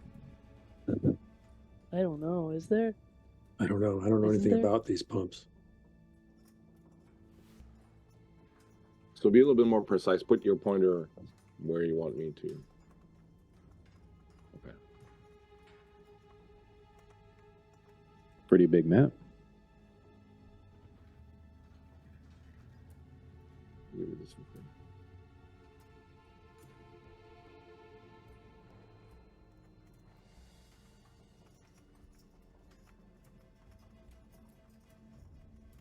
That's all I get, right? Those three Yeah. squares. Yep. So I guess So, yeah. Sorry. Go ahead. I think we need to go in there and take a left and go to that first pump. All right. So when you come down here, first of all, it smells super damp and dank. Damn it. The walls are just covered with, mucus. They're just covered with like this gross, sort of icky stuff. There's water. As you go down the stairs, you start walking in water, and as you go further down, you get to water basically like up to just under the huas, just like sort of. So Dara's got it kind of like here. There's a lot of water, and you realize Okay. that the further south you go, the deeper the water is, and the further north you go, it gets a little shallower. So we're on the shallow side right Yeah. now. You can hear in the distance water moving, like a rush of water, and you can hear, weird sounds that echo and reverberate, and it's also super fucking dark here. So what do you have as far as light emission? I have a torch. We have torches. Yeah. Are they on the boat though? No, I have mine on my person. Okay. It's right here. Dara also has an oil lantern. Oh, I guess I do too. I have an oil I- lamp. I have a whistle. Well, it could be good if you get lost. It's what I'm hoping doesn't happen, but always be prepared. So there's a door down here. There's one here. There's one here. There's one up there. Up there, there's a sump pump. So you have to go and activate those sump pumps individually to get the water in here down. And it makes and more that sense. allows you to get to the controls, which control the main water evacuation for the city. And it makes the most sense since we have some shorties in our group to do the shallower water first, the shallow side. the north side. So we're gonna go up to this door. The water in here is full of stuff. There's stuff floating on this. There's like, bits of, floral material and whatnot, but then you'll see bits of wood, you'll see bits of clothing, there'll be indecipherable bits, there's rats everywhere. It's pretty raw. Not gonna lie. That water, you don't want to drink it.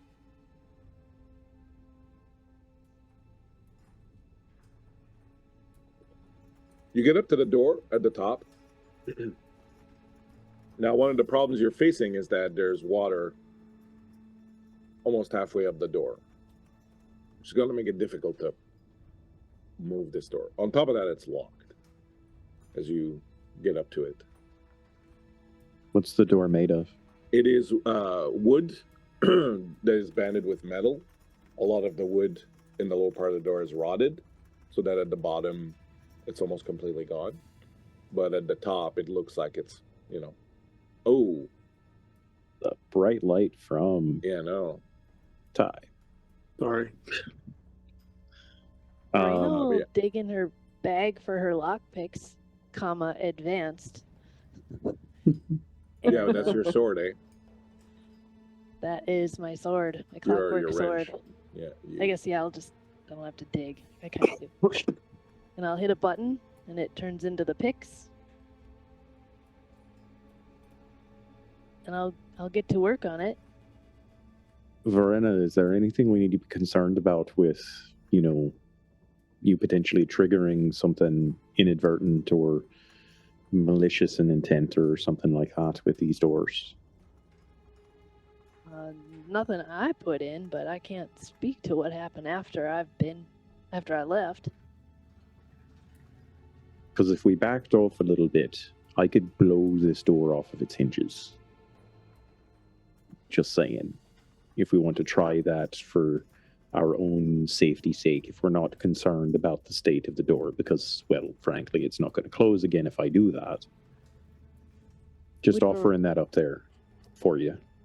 Would Verena be concerned about a potential water level difference on the other side of the door that might come in and wash us all away? No, not really. Because the door is damaged at the bottom, the water would have sort of evened out. It wouldn't be caught on the other side. It's just going to be difficult to push the door open, but you wouldn't expect a water backdraft sort of thing.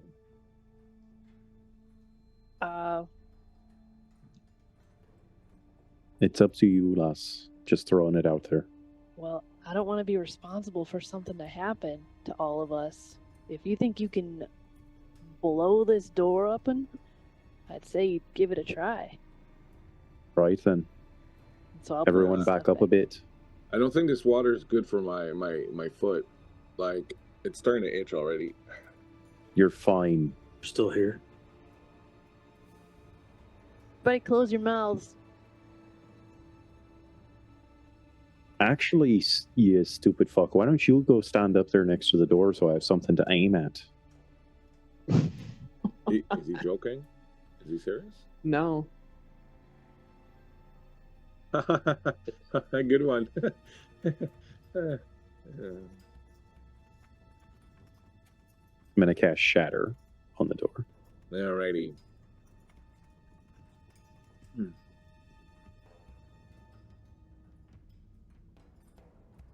Oh, I need to roll Elementalism. That's a 13 under 14.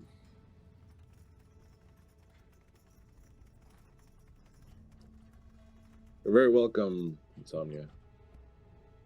You had disappeared, but I shouted you out anyways. More shouting at you.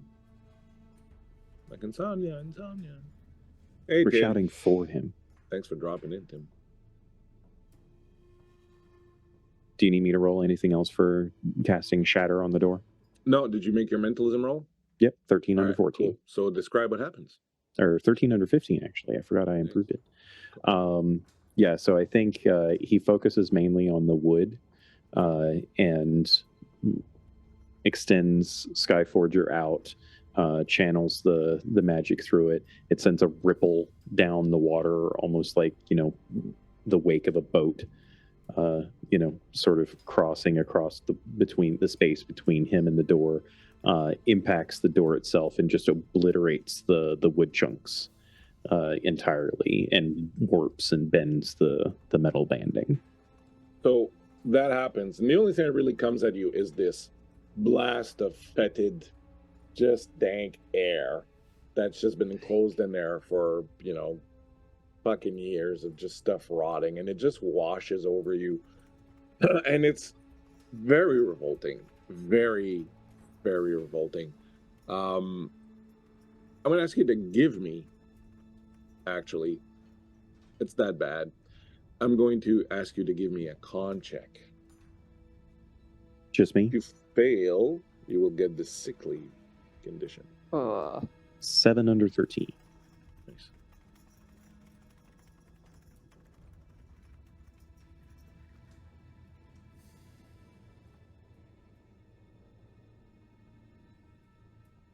Anybody else? Oh, all of us? Yeah, everyone.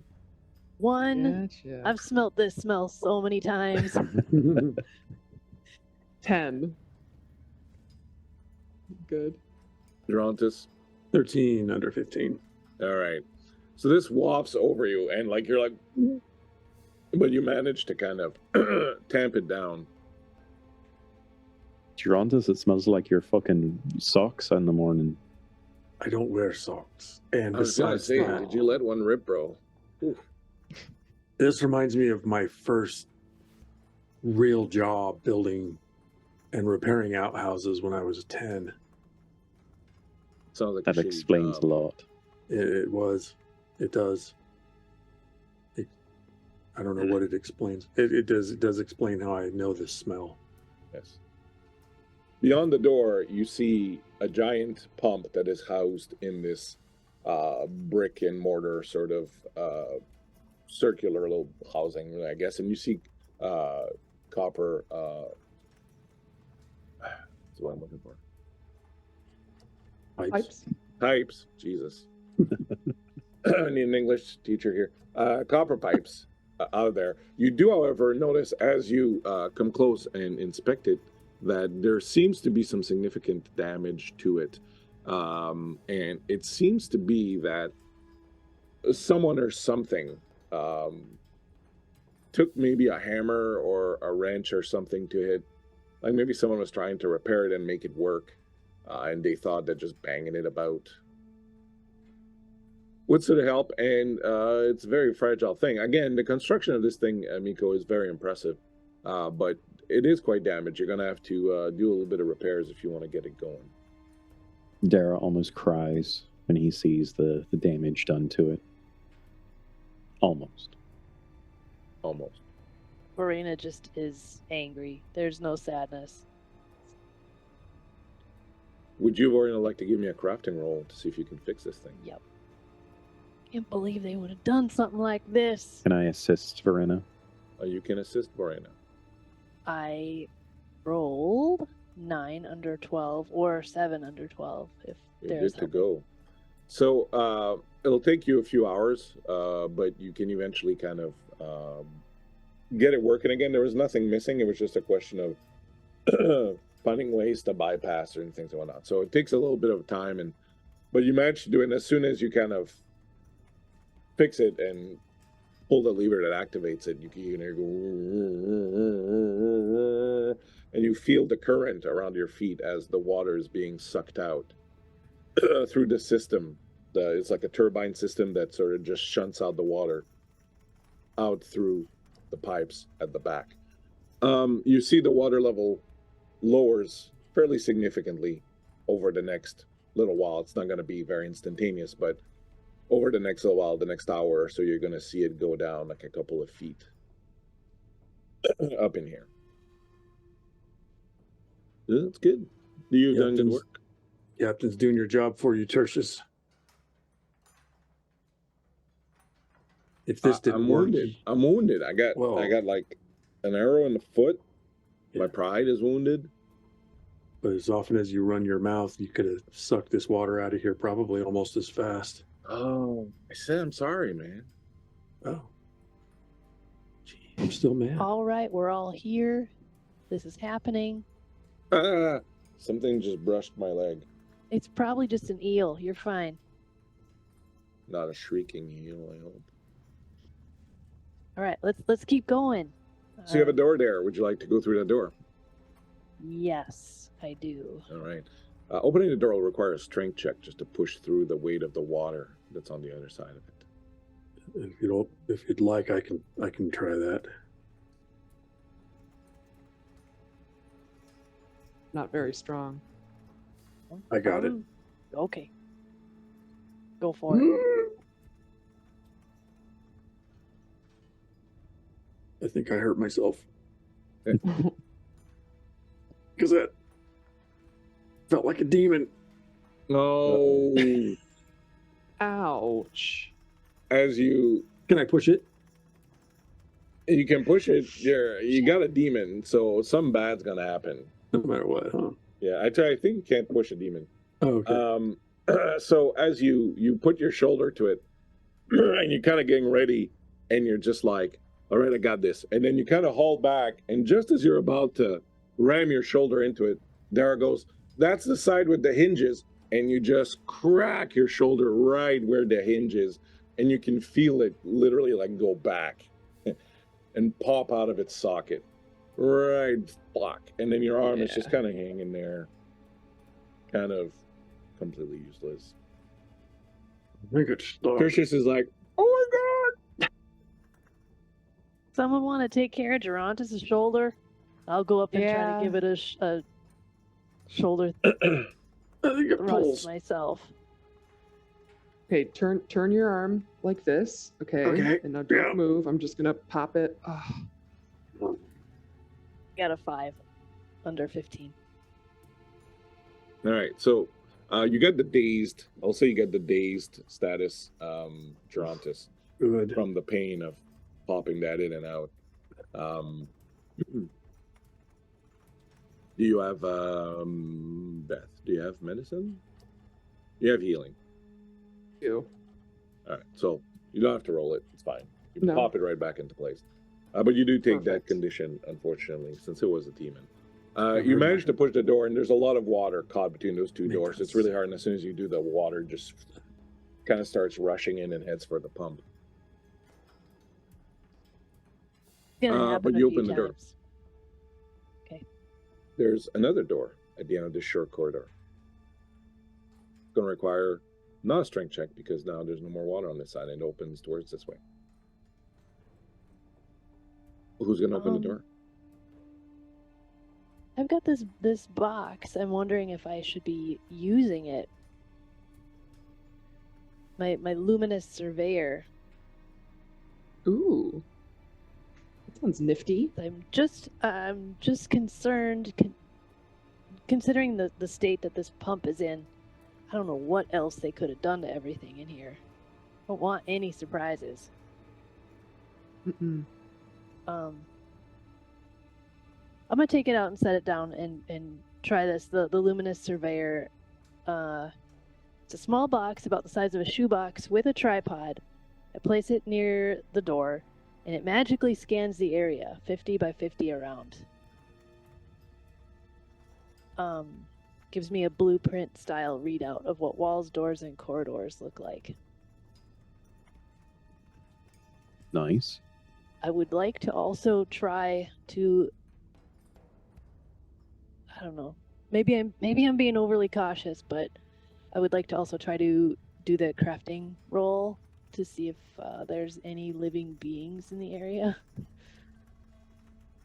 I'll also check my skull, which can detect if undead are near. Oh, yeah. Your skull is glowing. Yeah.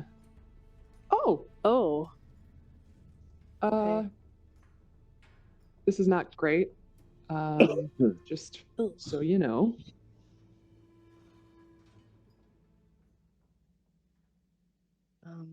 I didn't make it. I had to roll at a Bane Okay. as per the instructions.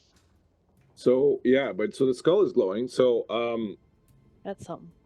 I will give you Yeah. the layout of the place then, or I'll give you a little bit of it, but your luminescent thingamabobber gives you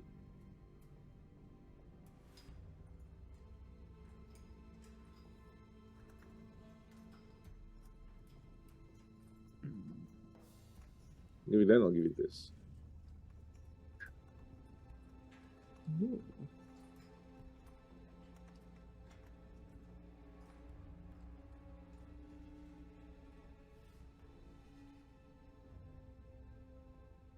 How long has it been since you've been down here, Verena?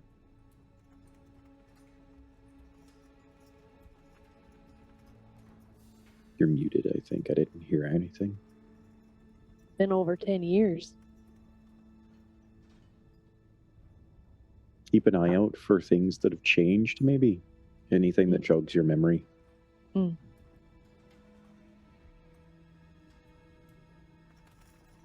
And Dara will go up and attempt to open that door. It's not very difficult. As soon as you open it, water comes rushing in past you, going back to the pump.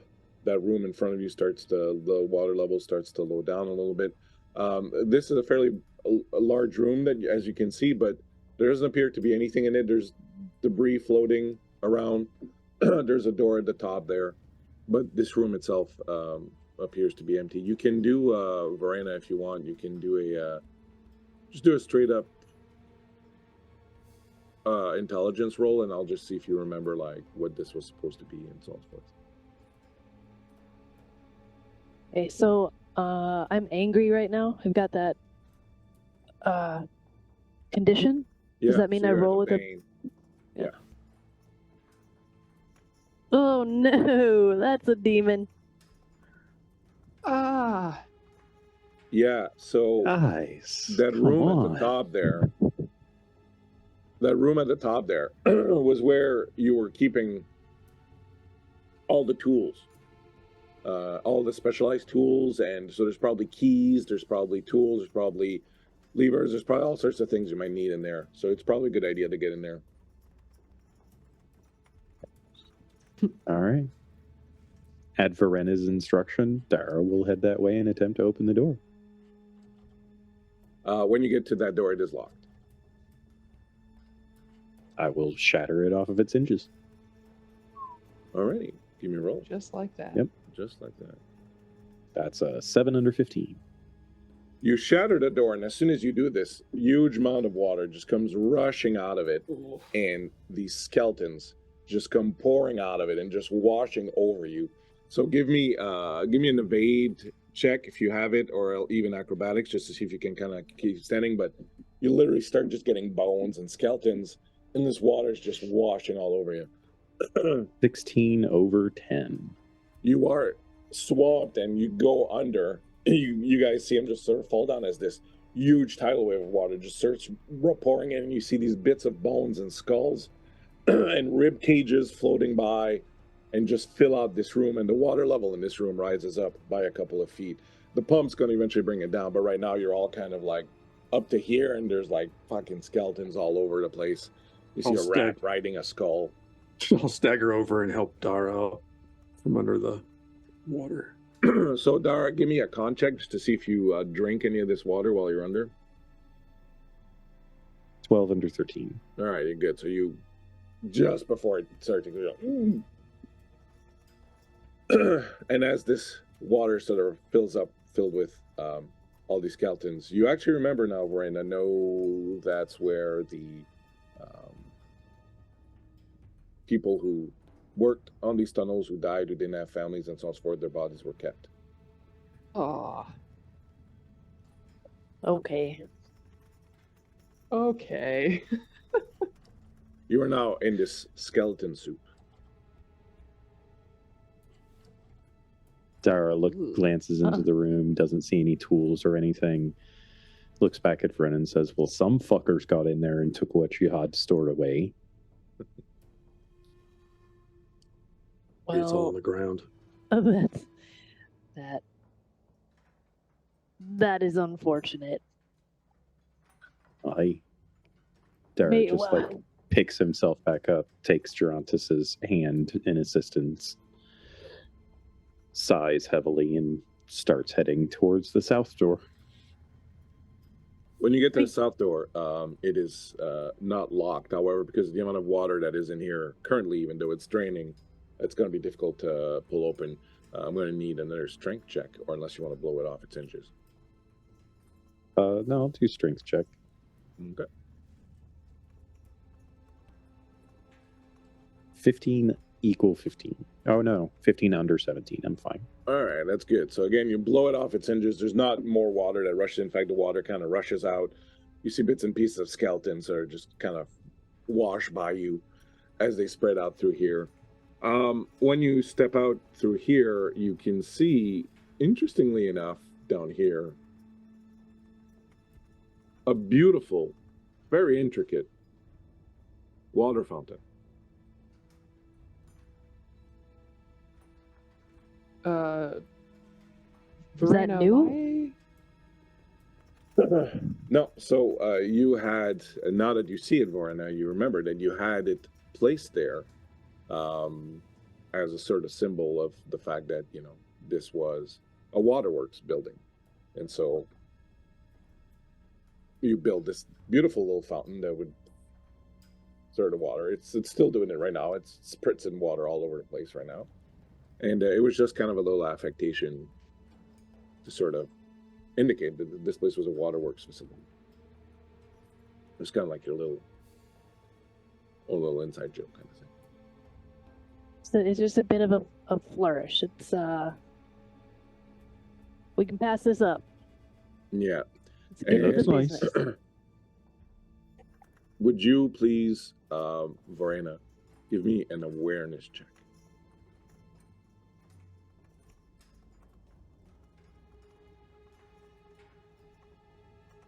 Well, I think I need to be rolling with a Bane, and my first roll was 20. Can't do much worse. Oh my god, guys. So, as you Dice guys is walk done. in, Vorena's explaining, "Oh yeah, I remember. I would do that. Whenever I would build something, I would have something symbolic of that place built at the front, just sort of as a welcoming thing." And as she says that, she disappears underwater, and you can feel as soon as she disappears, you can see the fountain start to tilt. And you can feel the ground under you, the rocks are starting to kind of shake and move, and you can see the waters pouring into what appears to be a hole that has just appeared under where the fountain is, and the fountain is sort of falling into the floor as the floor beneath it is giving way. So we'll do an initiative. Great. And Nephra, is your necklace still going? Yeah, how's that skull looking? Oh yeah, it's very bright now. Could I? Well, hang on. I don't know if I can do it yet. You guys in the next life. Yeah. It might be right now for you. The moment that I see anything other than us, Yeah. I would like to spend a willpower point. For one willpower point, it can whisper to me about an undead's weaknesses and the best way to kill them. Okay. So I would love to know that whenever, they make themselves known. Awesome sauce. Why don't we see if we survive getting flushed down the drain first? Yeah. Yeah. So are you using your lightning reflexes? Yeah. You bet I am.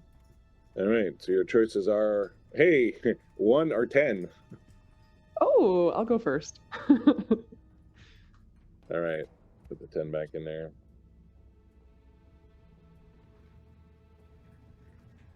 All right. So that's Beth. Dar will be at 8. Gerontis at 5. The captain at 3 and Tertius at 7. All right. So you see it just as she starts going in, you automatically realize what's happening.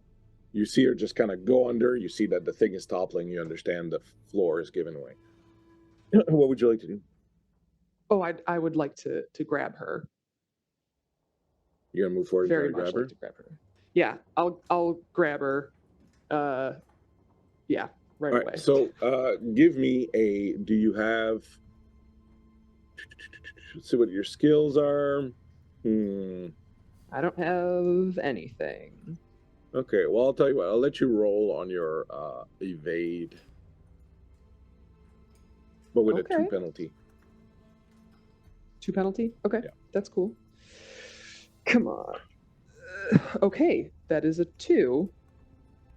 And then a 2 penalty. That's fine. It makes it all right. So Yeah. you reach forward and you grab her, and you can tell like there's suction, right? So she's like Yeah. being drawn down, and the stones under your feet are starting to give way also. So the Help, rest help, of you help, see help. her kind of grab Vorena, and she's going in also, right behind her.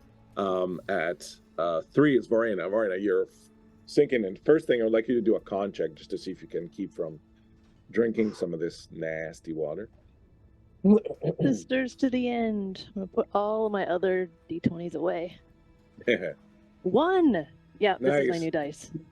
Oh, All right, so I'll Thank say with the one with the goodness. dragon, not only do you not drink the water as you kind of go into it, you shut it off, but you manage to sort of seeing what's happening. You manage to kind of reach out and grab a hold of a rock that seems to be kind of solid, so that you're not sinking any deeper, but you can definitely feel like there's a pull on you, dragging you down, and you don't think you're going to be able to resist very long. But is there an action you would like to take? Mm, You've bought yourself 1 round, basically. can I pull? Gosh, I don't even know how big the hole would be down there, but I'm thinking if there's a way I could plug it up with something I might have on my person. I've got. No, it's too big for that. Okay. It's literally like a huge section of the floor. Everything that was under the fountain, basically, everything that was feeding the fountain underneath got Okay. completely eroded, and so there's like just a huge section of the floor that's falling apart. Like a 10 foot diameter or something. If I can't pull myself out, I'll just take the deepest breath I can. Hope for the best. So you can get creative with your sword too, right? I can do some different like tools. I don't know what I could crowbar.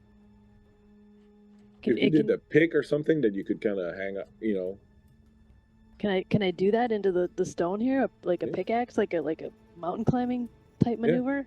Totally. Okay, cool. Then then I'll do that. All right. So Sick. do that and do a I'll say a crafting roll since you made a tool out of it.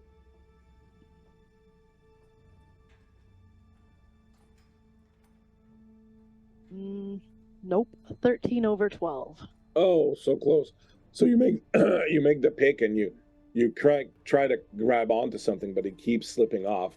Nephra, you can see that she's got this sort of pick, and then she's trying to kind of hold on to things. She's holding on with one hand and just kind of trying to find purchase with the other. At 5, Drontus. I'm going to take my rope and I'm going to, as I'm sort of coiling one end around my wrist on my battle, I'm going to fling the coil to Nephra, the captain. Okay, Nephra's probably too deep down to see it, but you'll sorry. No, Nephra can see it. The captain's underwater completely at this point, but Okay. and Nephra, you can see the rope just comes flying and lands in the water next to you. awesome. When you have an action, you can do something with that. At 8, at 7, Tertius. Where is Tertius in all this drama? He's at the back, like a fucking Yeah. coward. It's like, oh my god, wait, I have rope too, and he starts going through his bag to try and find his rope, and he pulls it out and he starts tying it around Dara's waist. Fuck away from me. Help Dude, me, you're gonna sink like a moron. rock, man. You're gonna sink like a rock. And he ties you up nice and tight. 8. How tall is the ceiling here? Pretty low, actually. I would say it's maybe like 8 feet tall. Perfect. So I am going to summon a pillar, Yeah. but I'm going to do it Nice. inverted, where I'm summoning it from the ceiling directly above where the fountain is falling in.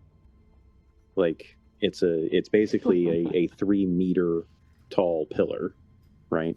And so my intention is not necessarily to plug the hole because I don't know exactly where it's at or how big it is, but it's at least to fill that gap enough that if people are getting pulled towards that gap, they can at the very least grab onto the pillar and hopefully not get sucked down underneath. Fantastic, great idea. It's an awesome idea. I'll give you an advantage for that.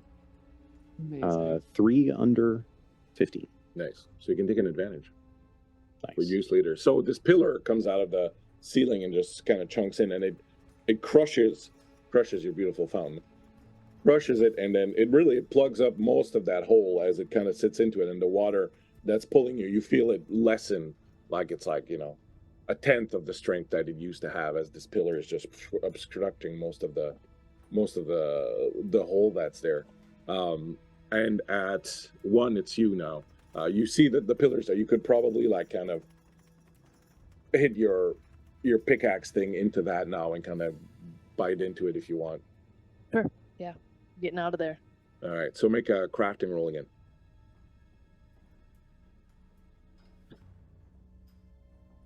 18, which is not good. 18 over Actually, 12. it should have been Nephra's turn, actually, anyways. But so you're flailing about Okay. trying to get that because Nephra's at 1.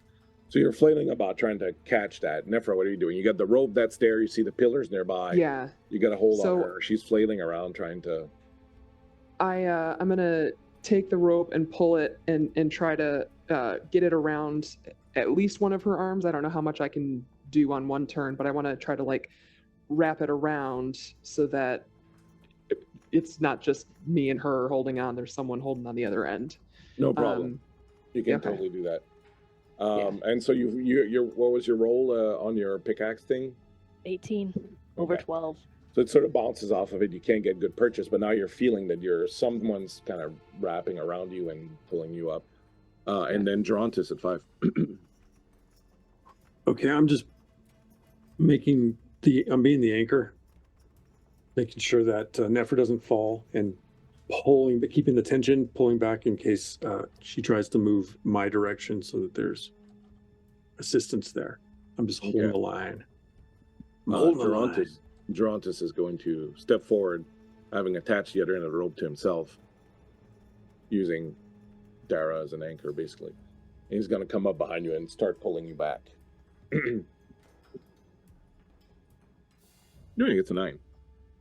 So slowly, slowly as my voice goes, Oh. slowly, with Tertius pulling you and then Dara, I'm assuming, also helping, you manage to kind of all pull back, and the suction power of the water is almost gone thanks to the pillar now, and you manage to sort of pull you back. But the water, one of the good things is now a lot of the water has kind of washed down into it and has come down a little bit, but you manage to sort of pull yourselves all the way up to here, kind of in that corridor, and you can see that basically there's a section about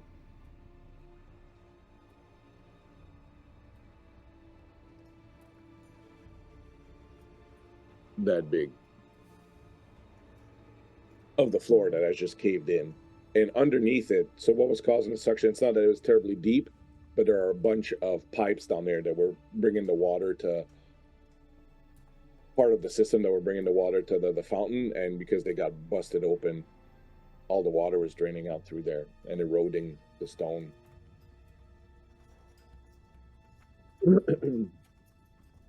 Well, shoot.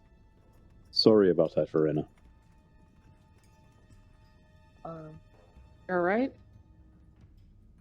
yeah, no, I'm good. I've been underwater before. That was a little dicey, but I'm good. I'm good. Thanks for your help, everyone. Geron Do you starts need to wrapping maybe the rope. take a minute and compose yourself? Maybe take a minute with your memento, possibly, to get rid of your condition.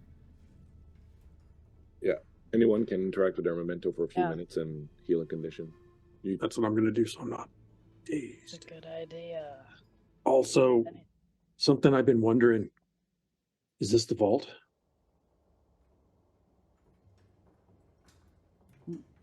Probably No, not. I think the vault is, well, Oh, good. All lower. right. Okay, all right. I didn't want to miss anything, and I just sort of been carrying it around in my mind. You know. Well, yeah, nope. This is not it. All right. Got to get to it. Because I hurt my arm and stuff, and I thought, if this is how it's going to start, then this is a rotten way to get. Because I told you I'd get it. You know, I could get us in there. I just wanted. All right. It's all right. We're getting each other through. And while they're taking a second with their to compose themselves, can Dara like look down the hallway a little bit up here? Yeah. I don't want to expose everything because it's just one big piece of shadow, and I'm not sure I can cut it. But basically, just ahead of you, the corridor turns towards the south, and then at a few feet further, it turns back towards the east. All right. He's mainly If you want to just go like further, keeping. if you wanna No, go no. further, He's I'll- mainly just trying to keep an eye out for what's ahead and like potential danger and stuff while everybody is taking a minute to gather themselves back up. Well, as you're leaning down that way, you hear eventually reverberating and echoing through these tunnels the sound of like a chain dragging across stone, and then some strange, weird noises like. Gerontos just keeps staring at Nephra's skull. Same. Lovely.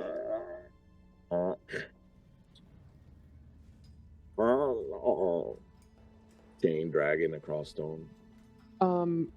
Okay, so I'm gonna spend 3 willpower points so that I can look through the eyes of that undead as long as it's within 100 feet, and the skull will whisper to me what it sees.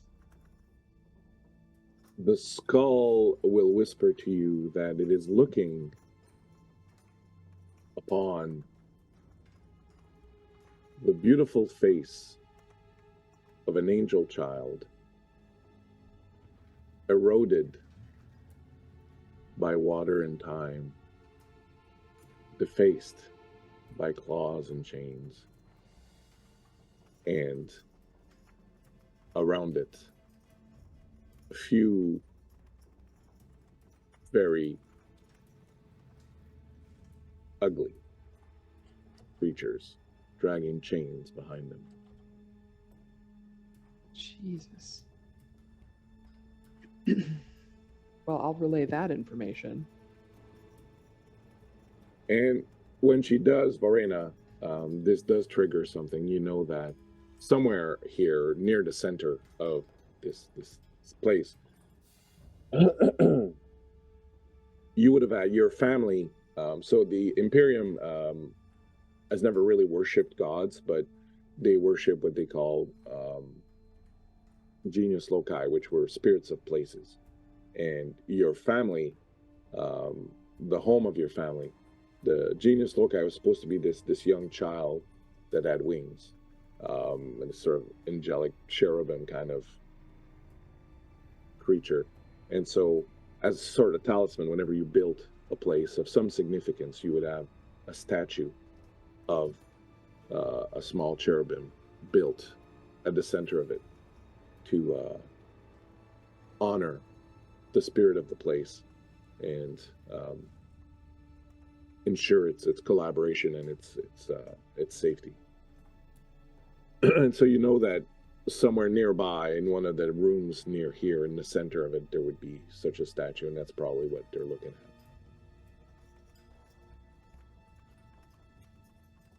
I will share that with everyone.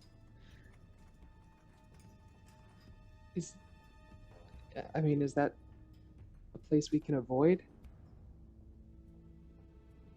You know that you would have put it in a place that is very central, like all roads lead to Rome sort of thing. Yeah.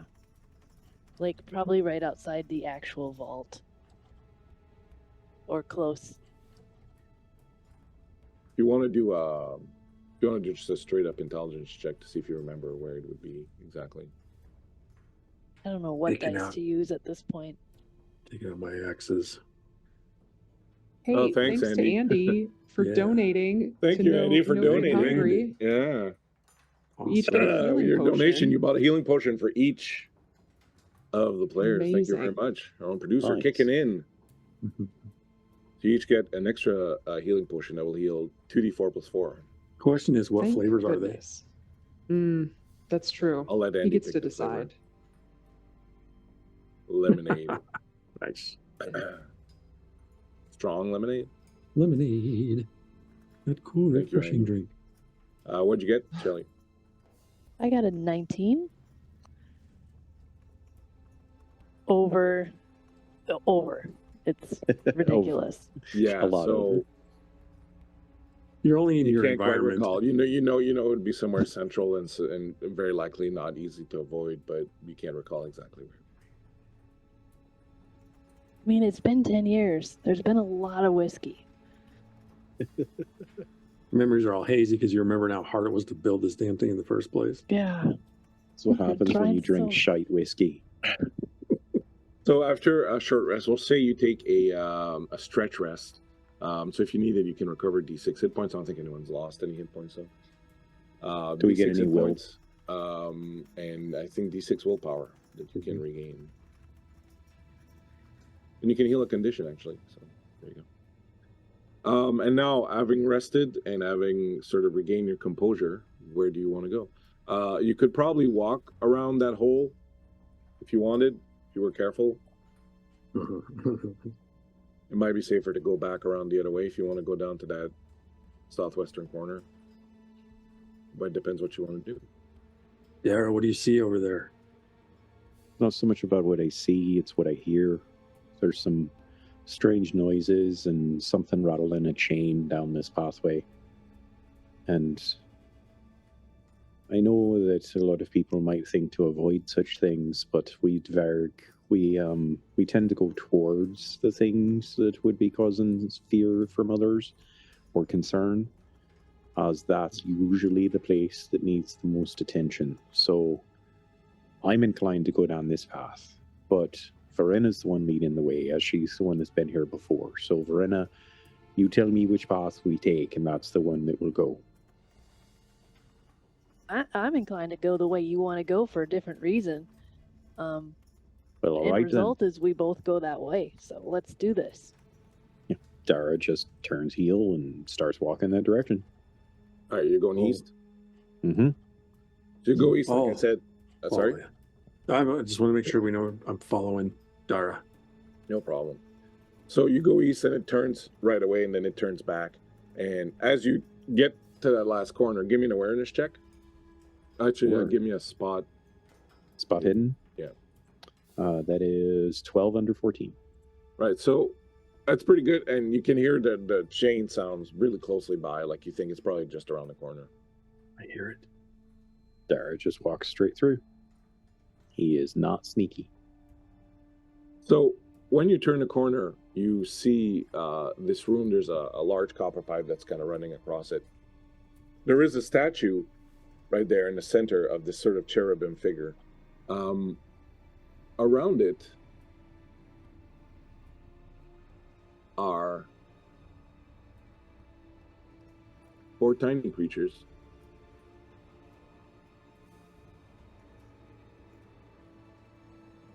Should have made this map. Should have changed the sizing of this map earlier.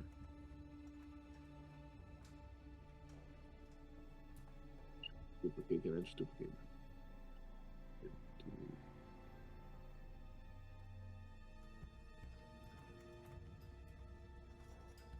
So there are 4 creatures around it, and these creatures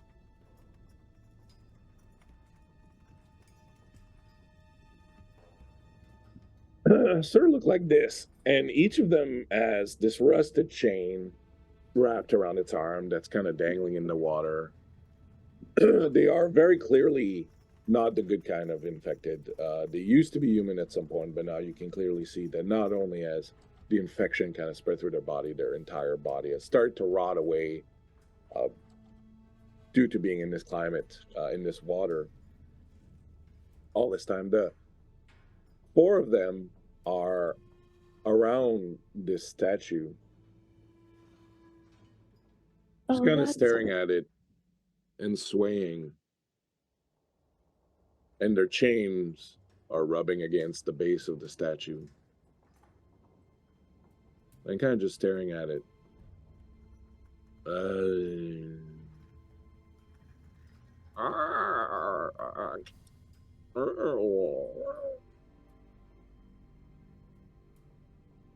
I mean, Dara's not quiet, so when he walks into a room, he normally assumes that it draws attention. They do not pay attention to you whatsoever. All right. Dara's going to slowly start edging along the south wall towards this door. Anybody else moving in? Yeah, Gerontis is right behind. Your skull is glowing fiercely now. Yep. Never.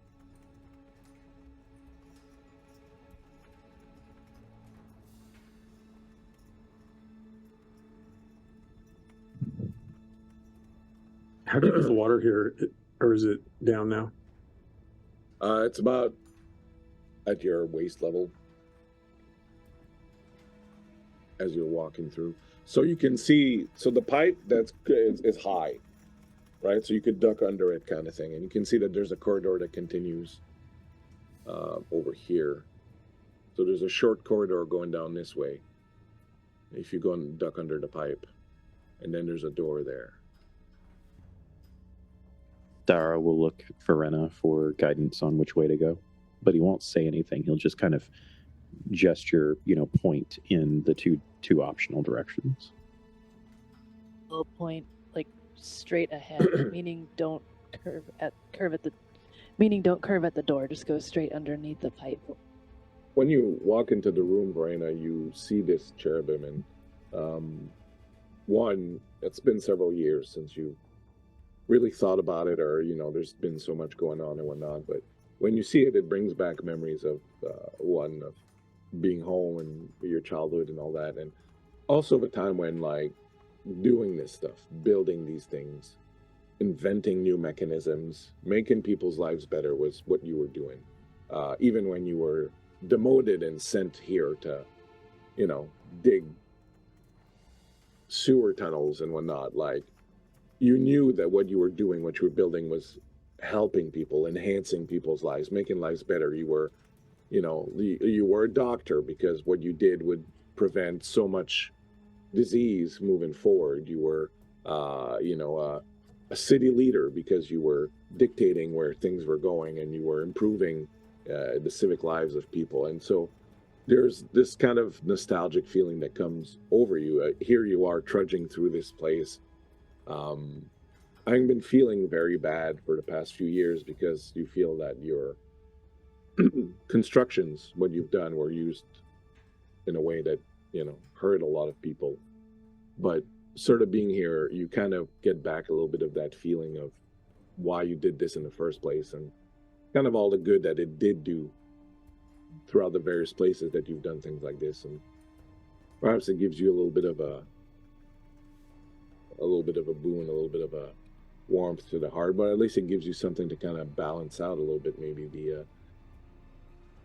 the more difficult thoughts you've been having about that.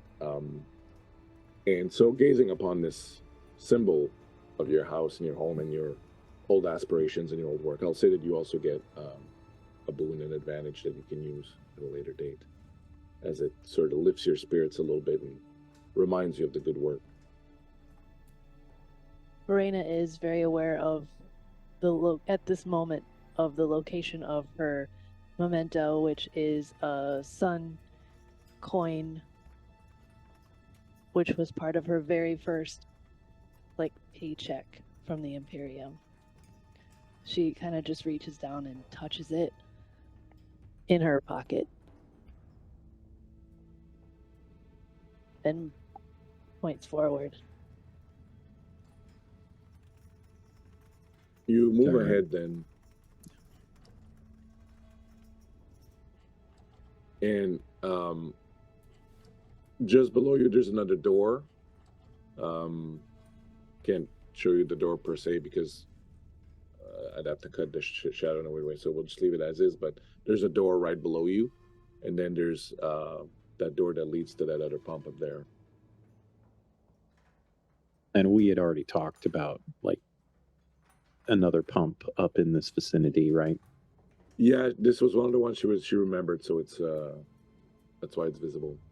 Yeah, so I think Dara's instinctively kind of following that lead, because he knows that we have to get all the pumps working before we do anything else. So No problem. That one's not damaged like the other one was. When you get up there and manage to open the door, you find it, kind of a little bit worse for wear for the years, but these things were built to last. So, a couple of good shots of hammer and a little bit of wrenching here and there, and within moments, it fires up again. It fires up, and you can feel the water level again draining, and now it's getting towards where your knees are at this point, as the water level kind of drops in the place. And the sound of these things now is reverberating through the entire place and is almost deafening, but it's definitely working.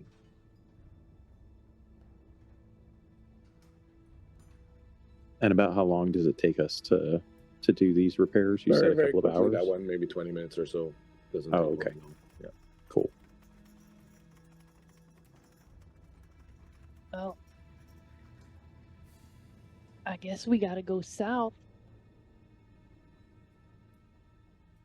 Down there. Yeah.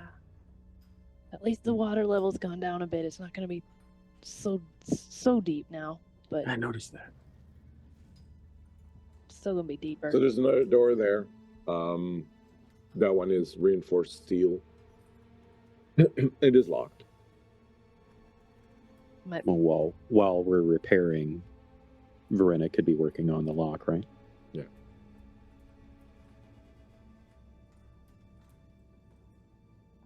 What is Tertius doing? Tertius is he's being worshipped by the infected. He's going full Marlon Brando in Apocalypse Now. Oh yeah, the horror. Is it just me, or is it kind of damp in here? I wish I'd have brought a vest. Shut up. Ah, damn it. Said I was sorry. Please tell me his this foot has whole- gangrene at this point. Oh, I would love to see it just fall off. So what about Dream. that door, Marina? All right, that's a 6. That works. Nice. Nice. Would everyone give me an acrobatics or an evade roll? As the second you open that door, a huge deluge of water just floods in, threatening to carry you away and bounce you off the walls. Please go ahead and give me your acrobatics or evade rolls, please. 8 under 14. Oh my! We couldn't hear you, Shelley. 9 under 14. 20. 20. I'm gonna lose my hat. Are you going to use a I'm gonna push advantage it. point? You can't push 20s. Oh right. What can I use? I can use my point to reroll that after the fact. Nah, I don't. Not I, after the don't fact, usually, huh? I usually like people to roll. I don't know why I suggested. I usually Nope. like people to roll. I'm gonna lose my hat. Trying to be a benevolent GM is what you were trying to do, and then you You don't realized want me to how lose anathema the that hat. is. Yeah, Yeah. I know. So, what about you, Dara? What did you roll? Oh, he is amazing at evasion and agility. That's why he got a 14 over 10. All right. So this water, Solid. the wall is completely busted there, and there's just this huge deluge of water. Now you understand where the water's coming from. It just rushes as soon as you open the door. So the ones of you that made your roll, you can kind of skitter out of it. The other ones, you're getting battered and pushed right into the wall. You're going to take some damage as you get pushed back and slammed into the wall. So Gerontis is going to take 12 damage. Does the armor absorb some of that? Yeah, the armor will absorb some of that, and 11 for Dara, as this water just slams you back, and you're just like in it, and it goes away pretty quickly. Like this, there was like this huge buildup of it, and it just kind of slammed you like a water fist, almost like this, crunching you into the wall. But then very very quickly, it sort of abates and starts, and now you got it pretty high, but it's starting to drain up again fairly quickly. The undead here in the corner also kind of get bumped and pushed sort of all over the place. And you're kind of like, and then they kind of get up wherever they got pushed and continue just kind of staring at the statue and swaying. So the water drops down enough that you can kind of get back up, having. I'm gonna drink one of the I'm gonna drink the lemon spritzer.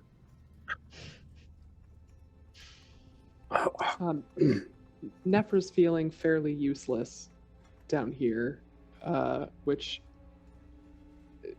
makes her feel uneasy given that she feels like there are some high stakes here for her. She would really like to find what she's looking for, and everyone else seems to have a particular set of skills that allows them to be useful down here, and she's just following.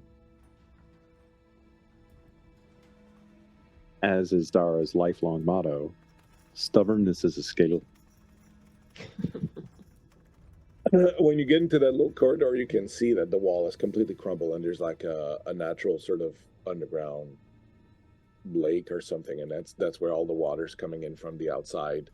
Jeez. And just sort of building up there, and has eventually found this one little hole and just been pushing through it for 10 years, basically. And so most of the wall has been crumbled.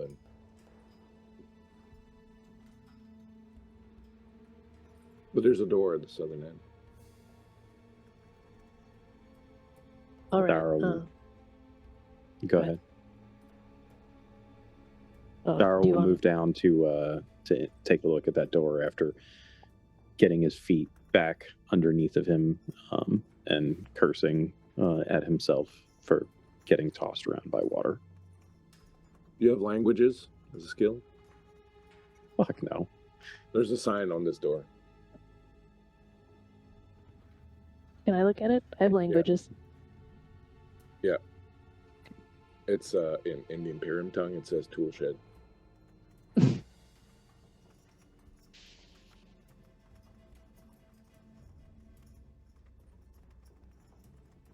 don't think Dara cares.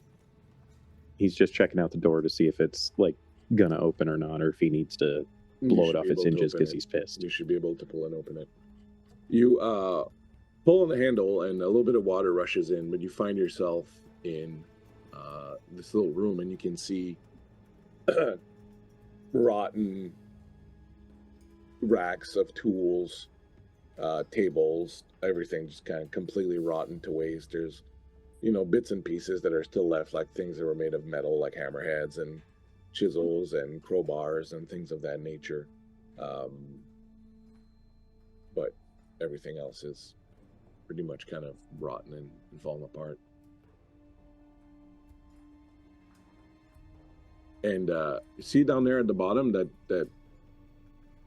tool case there at the bottom on the map? Sure. Mhm.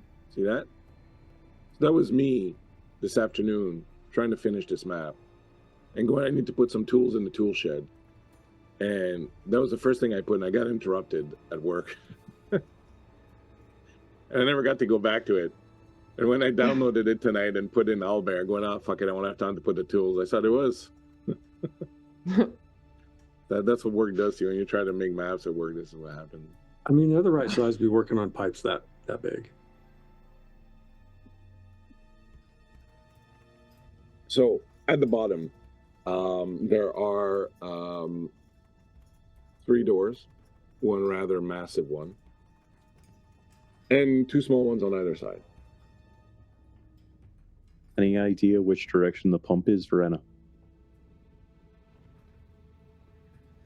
At this point, I do not.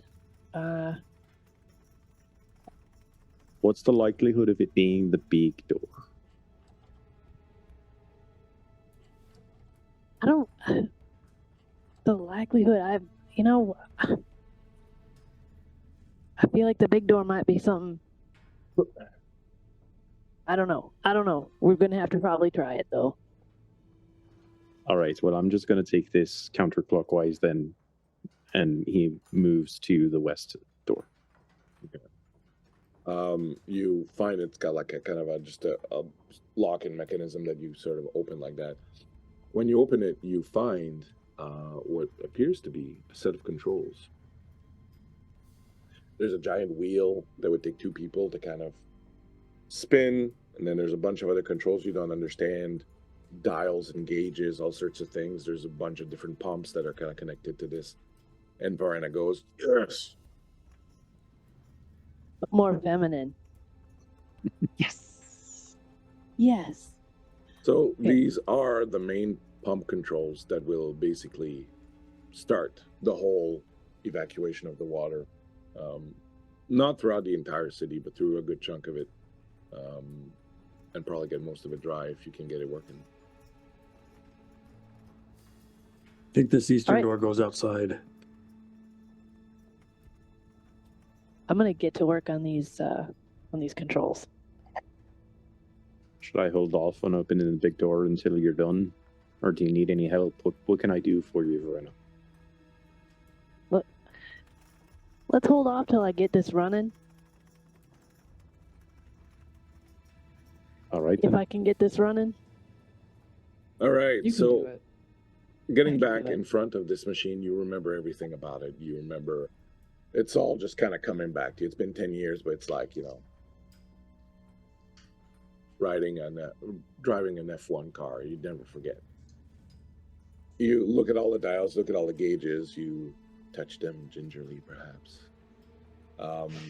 This is the epitome of Imperium engineering technology, this entire system. And you know that one of the things that makes it interesting is that it can use the power from the water that the windmills, that the pumps are pumping to kind of power itself also. So you set to work. Now you're going to need a couple things. You're going to need a strength check to get the big wheels sort of moving. And you're going to need a crafting check. And it's just you that can make it, because this stuff is just too foreign to all the other crafters in the place. So I'm going to need a crafting check for you. Now, I'm not going to give you any bane or any boons or anything like that, but I will use one that you gave me, though. yeah, you can use anything that you can. If someone has anything else that can give you some bonus, because you don't want to fail the check, because if you, it's your moment of truth. All right.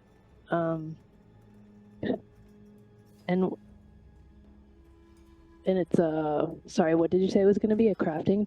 Yeah. Check. Okay, well, I'm rolling at a boon. I think I can do this unless anyone's got anything. You can Just, use my uncle's axe. Okay, I'll roll. You want to use his axe? No. I made it. All right. I rolled 2 9s. Nice. Nice. God, I was sweating though. All right, so you got everything going on. Now you need someone strong to give you a hand with the wheel. I'll do that. All right, give me a strength check. All right. That's an 11 under 17. All right, so as Dara starts to move this wheel and he's pumping, you're adjusting the levers, checking the gauges, and you're like, faster, faster. And he's like, I'm trying to go faster. You're like, faster, we need more. And he's just like, and this thing, you see the rust just kind of falling off of this thing, and and you just start pushing it like faster, faster, and you can see the gauges starting to go, and you can feel the entire thing sort of trembling. You can hear what he's doing with the wheels. He's opening all inside all the different tubes. He's opening all the doors, so they all open one after the other. You hear this grinding noise of just metal on metal, and this rusted metal that's just like hasn't moved in 10 years, and it's just sort of moving it. You can feel it trembling under you, and there's like this pause where there's like almost nothing happening, and then with this sound of water rushing, you feel all the water at your feet just start getting sucked away, and basically what's happening is that all the pumps now are pumping that water, and it's all circulating around. It's going in and it's being evacuated down into this hole here, which goes back out into the river outside. So you can feel like everything is fucking trembling. Like these things are pulling water from, they're starting to pull water from, you know, 100 feet out, 200 feet out, and you can just feel this rush of water. So there's always like a certain level of water where you are, but it's moving now, and very quickly you can see like it's getting clearer and it's fresher water as it's pulling water from the outside, and it's going through it. Your best estimate as you watch this happen and you check your gauges and everything, your best estimate is that it's probably going to take like several weeks to finish clearing out the city. But it should get most of the city cleared perhaps by the end of the month, as long as the rainy season, which is oncoming, doesn't surprise you with an early arrival.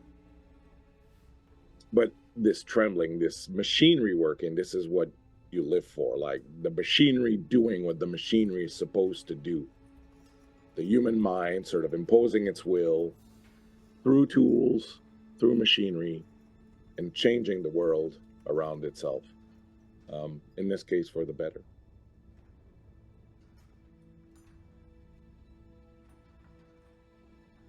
I think we've done it. I mean,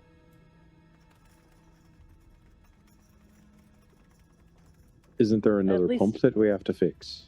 it's happening though. It's working. We do need to keep going. But No, you don't need to fix the other pump, because the 3 pumps was to get the water level low enough that you could access this. But because this. you tripped the thing, the water fountain thing, that did the job of one of the pumps. Nice. All right then.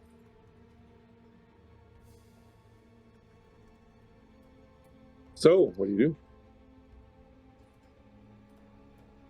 I think Dara is taking a breather after all of the exertion to get the momentum wheel going and letting everyone else kind of figure out what's next. Durantis is checking out this other door. Looks very similar to the one you were just in. I'll open it. You open the door. Are you sure? You see in this room, there's kind of a well that's been built up. And there's like a caving ladder that's attached that goes down into it. And the well is kind of lifted up enough that the water level rising never really got kind of over it. So it's about like man height. Hey, there's a ladder over here that goes down. And there's no water that got in there because it's got like a chimney.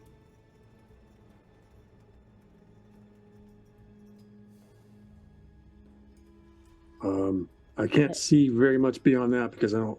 Oh yeah, I have my torch. Never mind. That where you're muted. Do you think that's where your item is? I don't know. Do you know what this is? I mean, you're the expert down here. Well, this, Oh, yeah. So, what you would know, the big door down there. This place was built on, like most of Segovia, was built on the remains of an older civilization. And a lot of the buildings in Segovia are built on top of the foundations, or even sometimes a few floors of older buildings. And you would remember when you went down into the underworld that there were whole cities in the underground. Still, like, this world is just layers upon layers of different civilizations. Beneath here, there was the remains of some older building. You remember that there was a plan to eventually go in and, explore it, but also build other layers and bringing in more pumps and things of that nature. But the first few people that went there to explore never returned. And there was just this feeling that maybe it was a place you didn't want to mess around with. So there was this huge door that was just built there to sort of block it off, with the idea that maybe someday someone would go down there and clear it out and, continue building this system. But then everything bad happened, and it never got to that point. The little chimney or whatever little access thing that Gerontis has found, you've never seen that before. You didn't build that. You don't know what it is. When you look at it, it looks to be of much more recent construction than everything else here.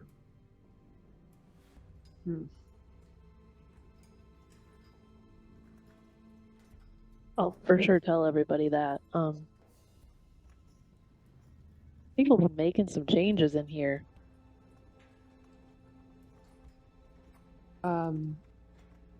If I go over to it, can I like put a listening ear down, see if I can see any discernible bottom to it, hold my skull down there and see if it starts flashing or something?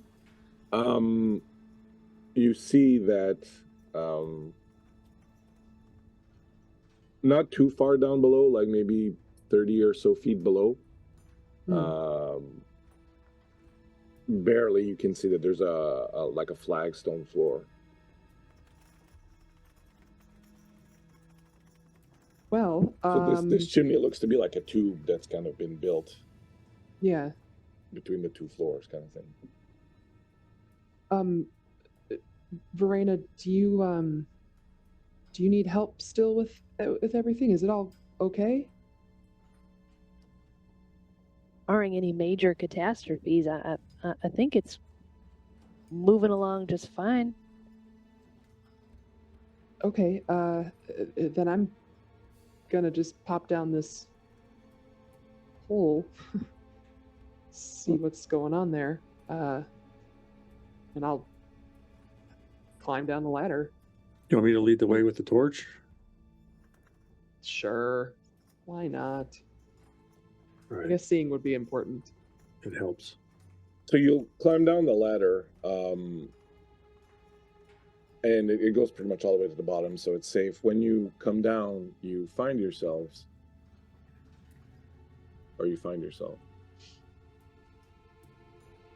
arriving in what appears to be ruins of some sort of building that over time has sort of been kind of built around and kind of overgrown. So you end up down here.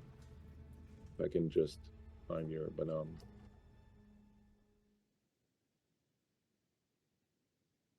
so you end up dropping down here, and you can see you're in some kind of cave, and that this is a building. It's been completely destroyed. The walls are just rubbles now at this point. You can see the remnants of a statue there that's been destroyed also in time. You see skeletons in a few places, and over here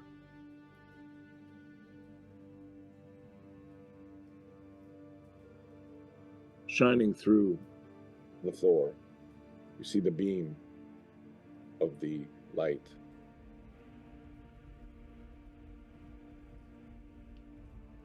I will go towards it. Is it easy enough to sort of maneuver through the rubble? Yeah, it's not too bad. You can sort of pick your way through it. You can see over here as you move through it. Over here, there's like skeletons, like a whole bunch of them.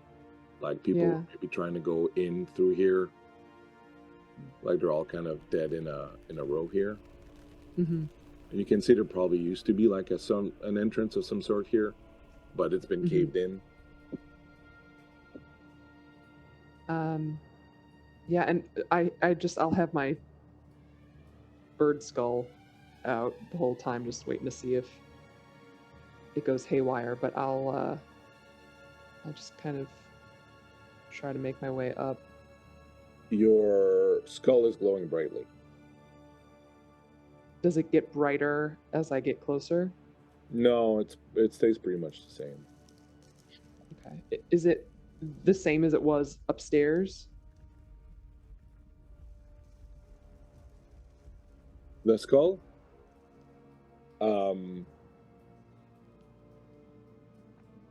Brighter. Cool. Okay, that's fine.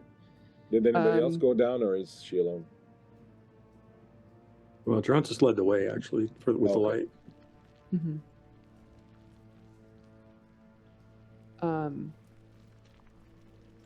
I mean, I'm paying attention. I'm using my intuition and awareness, etc. But I'll go up to the light.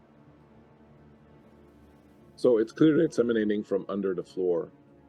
Okay. It's rising up from somewhere underneath where you are. When you approach it, you can feel somewhere nearby, sort of dormant but very powerful hum of energy. Do you feel that, Gerontis? No, you don't feel anything. Oh, I don't. No, feel what? It's the dampness. It is sort of cold here. It is. Grontus, you Can I deal a s- point of damage. Something's wrong. What? I don't know. I don't feel well. Well, I mean, are you okay? We can go back. We might need to, honestly, and I'm not being a chicken about anything. It's not right here. I don't know. Just to be clear, you heard me say you heal a point of damage, right? I thought you said I took a point of damage. I thought you said you took a point of damage too. No, you heal a point of do. damage. Sorry. Rewind. As I think about it, this damp isn't too bad. I'm kind of warming up to the place. So it's coming from underneath somewhere. Is the ground like cracked at all to see underneath, or would I have to find another point to find? So give me a spot hidden. You betcha. Okay. 11 under 14. Okay. So you'll look around the place. You'll see there used to be two entrances that went underground. So one here and one here. But in the cave-in that kind of, when this thing fell through, Yeah. looks like they got destroyed. But as you look around, you see at the base of the statue where the statue has been cloven completely in two, and the ground beneath it also. And you can see that there's like rubble that has kind of gone down, but you could kind of slide down and go down in there if you wanted. Before I go down another hole, I will just pop back up the ladder. We're going further down if anybody wants to join. Okay. Climb back down. Dara, who had been more or less just like sitting on his haunches, catching his breath and like trying to look and just examine casually the extremely large door, glances over, sees Nephra pop back down, sighs heavily, hoists himself back to his feet and looks at Verena. I guess we're heading deeper in then before we tackle that monstrosity. Yes, we are. Let's go. After come you, down. Captain. There's only room for one at a time. Who goes in first? We squeeze together. No, I'll go first. Down into under the statue? Oh, I mean, No, just we're to just join. now heading Yeah, down I into just the level. I just assumed that you're all downstairs now. Okay. cool. I mean, Gerontis, I don't want you to have to go first. If I can take the torch and just Here. go. Sure. Yeah. You know what you're looking for. Just let me know if you need to get into it. Thank you. Yes. I don't know what I'm looking for, but you know. Yeah, I'll go down first. You go down, and as you go further down, and at some point you're crawling and you're just kind of getting through like where this debris has gone, and you can see a little bit of light coming ahead of you. And you crawl in and you kind of push yourself through this crack, and you are welcomed by this very, like I said, powerful but dormant sense of power that is emanating from our room. Go back to the map, Andy. As you find yourself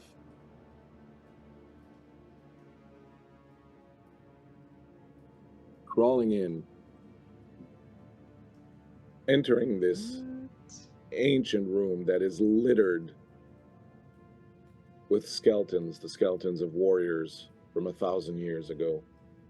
The temple itself has mostly been caved in most places, and there's cracks in the ceiling and in the walls, and it just feels and looks ancient. In the corner,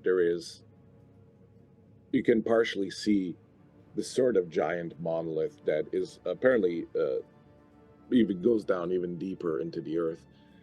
And there's energy that flows about it, this sort of purple sparkles of energy that kind of flow about it. And at the top of it is this giant golden stone that just sits there. And right next to it is where the light that you've been following has been placed. And as you enter this and start to approach this, you immediately understand something. As you gaze upon this object that's at the top of this pillar of energy, you realize that it's been empowered through time by being close to this pillar of energy. The first thing you understand when you see it is you know that that's another one of the fake ones.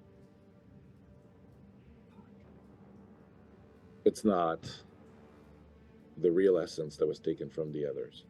It's just not that level of energy, and you just, as soon as you see it, you know it. Yeah. You've gone to the other spot down here, so obviously it was sent north somewhere. But there was enough remnant energy in this thing that once powered by this monolith, which appears to be just pumping pure magical energy into the air around you, has enhanced it. So what little tiny bit of life spark was in it from whatever it was that was in it, it was taken from the monolith by your father, was enhanced enough. And two thoughts come to your mind. First one is, it's not what you were looking for, but it's probably the second next best thing. And if you were to take this back home and put this into the original monolith where it begins, where it belongs, there's a good chance that at least to some degree it could begin reverting the damage done to the land. You also understand that this is probably what has changed the infected. The life force, the life-giving force that is in this thing, enhanced by the power of the monolith beneath it, is probably what has transformed those people into no longer brain-eating zombies. And if you take it away from here, there's no way to know exactly what's going to happen to them. And as you understand these two notions, you are brought back to your senses as the skeletons in the room around you start to move and get up. And near the sarcophagus here at the bottom,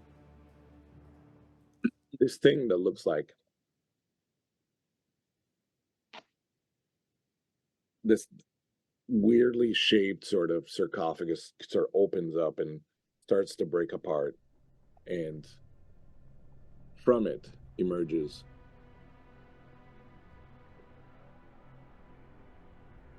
this kind looking feller. And the skeletons around you all rise up, and some of them are all dressed in the same armor that you don't recognize. But a few of them that get up, you recognize pieces of their armor as being emblems and symbols from the ancient kingdom of Asir. And on that note, we will end tonight's session because I'm about to lose my voice. Oh man. Well, alrighty then. Per splitting the party, but into one. I got this. It's fine. Bring back memories, Tim. Tim played the character who put the that stone on top of the monolith in the one shot. It's all his fault. It's all his fault. Dang it. Thanks, Tim. Yeah, Tim. Thanks, It's Tim. his revenge for Mothership. Yeah, that's right. He's one of the skeletons. He's one of the skeletons in this room, too. Shoot. Oh, great. All right. My voice is almost gone, so I don't know how this is going to go. But Doing great. so got yeah, this. so we'll end there for tonight. We'll pick it up next week. Unfortunately, Beth will not be with us next week as she's traveling away, but we will talk, Beth, and you will tell me what your character is going to decide to do. Yeah. That will ensure that your wishes are carried through next week.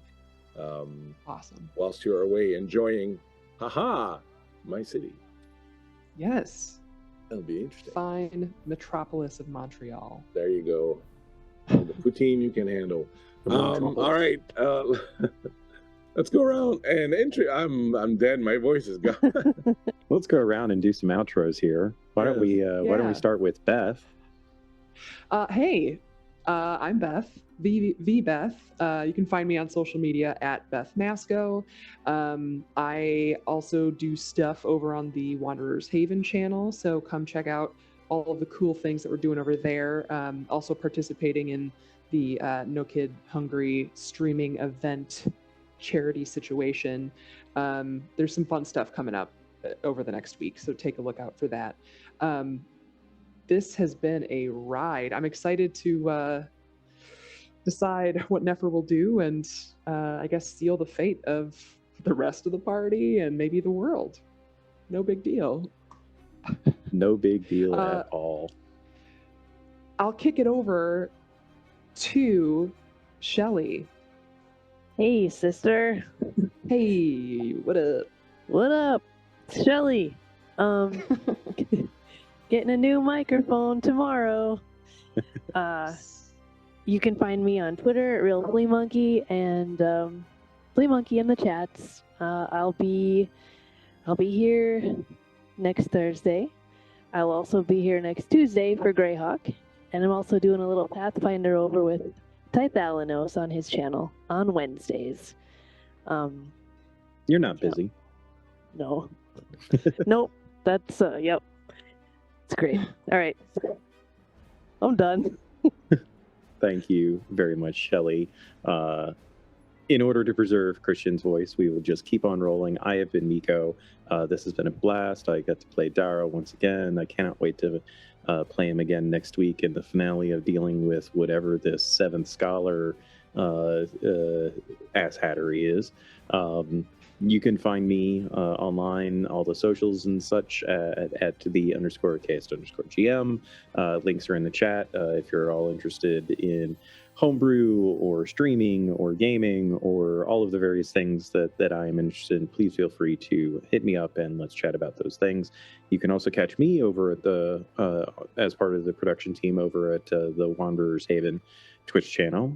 We've got some cool stuff coming up there. We've got a few more streams for the No Kid Hungry charity drive. We're going to be kicking off some awesome stuff over there.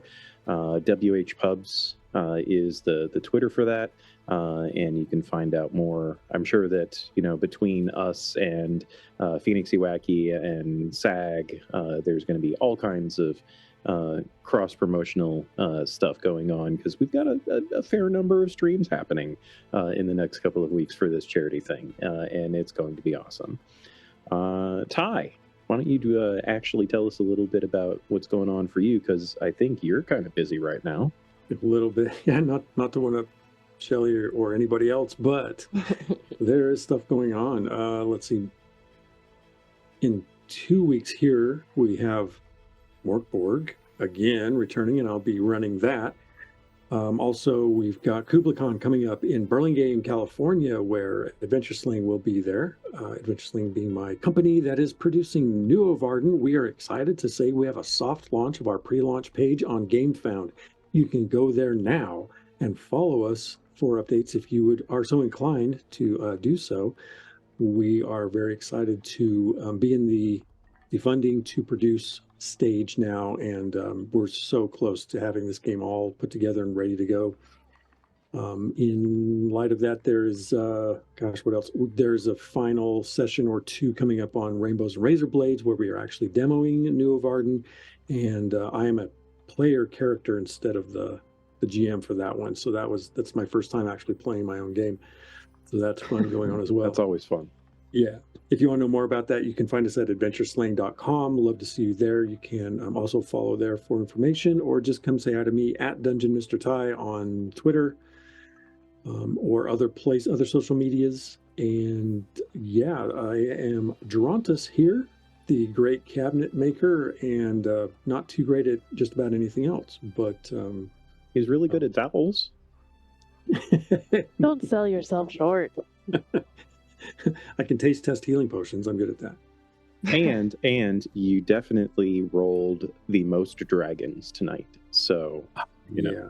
I also rolled 666s on my damage that one time. That was awesome. Yep. So, pretty great. So stuff happens. Christian, you are muted. Yeah, it's just my voice is gone. Thank you so much, all of you, for being here. I super enjoyed playing with you, Beth. It'll be sad to see you go next week, but it's been very enjoyable, and I'm sure we'll have opportunities to do it again. Thank you all for being here. Thanks to my producer, Andy. And I do want to reiterate one more time, we are raising funds for the No Kid Hungry charity. We have tons of great games coming up, including Saturday. We have 2 back-to-back Lord of the Rings 5e, the new Free League publishing system that we're going to be showcasing for the first time. We got 2 back-to-back games. One starts in the morning at, I want to say, I don't remember, I think 11 Eastern, and the other one an hour later. We'll play 11 to 2, and then at 3 to 6, there's a second game where DM Dave and I will take turns GMing 2 different groups of players playing the same characters going through this adventure. So that should be a lot of fun. And next week on Tuesday, we got Greyhawk as usual. Next Thursday, we're back here with Shadesong for the finale of The Vault. And then next Friday, we have a very special Blade Runner with a little twist, a little kick to it, with some great people in it. Eric Mona, Darling Creepshow, DM Dave, and Crombie will be in it, my crew from the Cult game. And we are raising money, so please, if you can, do check out the link, check out what we have to offer, the various rewards that we offer. You can take part in the games through those, and it is an excellent cause. So please, if you can, donate. I want to thank you all for hanging out with us. We're going to raid friend of ours, Stormy DSSG, here, who raided us very kindly last week when we were playing Shadesong, so we will repay the favor to them tonight. Thank you for hanging out with us. I really appreciate all of you, everybody that's been here, and we'll see you hopefully Saturday when we do some Lord of the Rings here. Hey, thank you very much. Have yourselves a good evening, and see you around.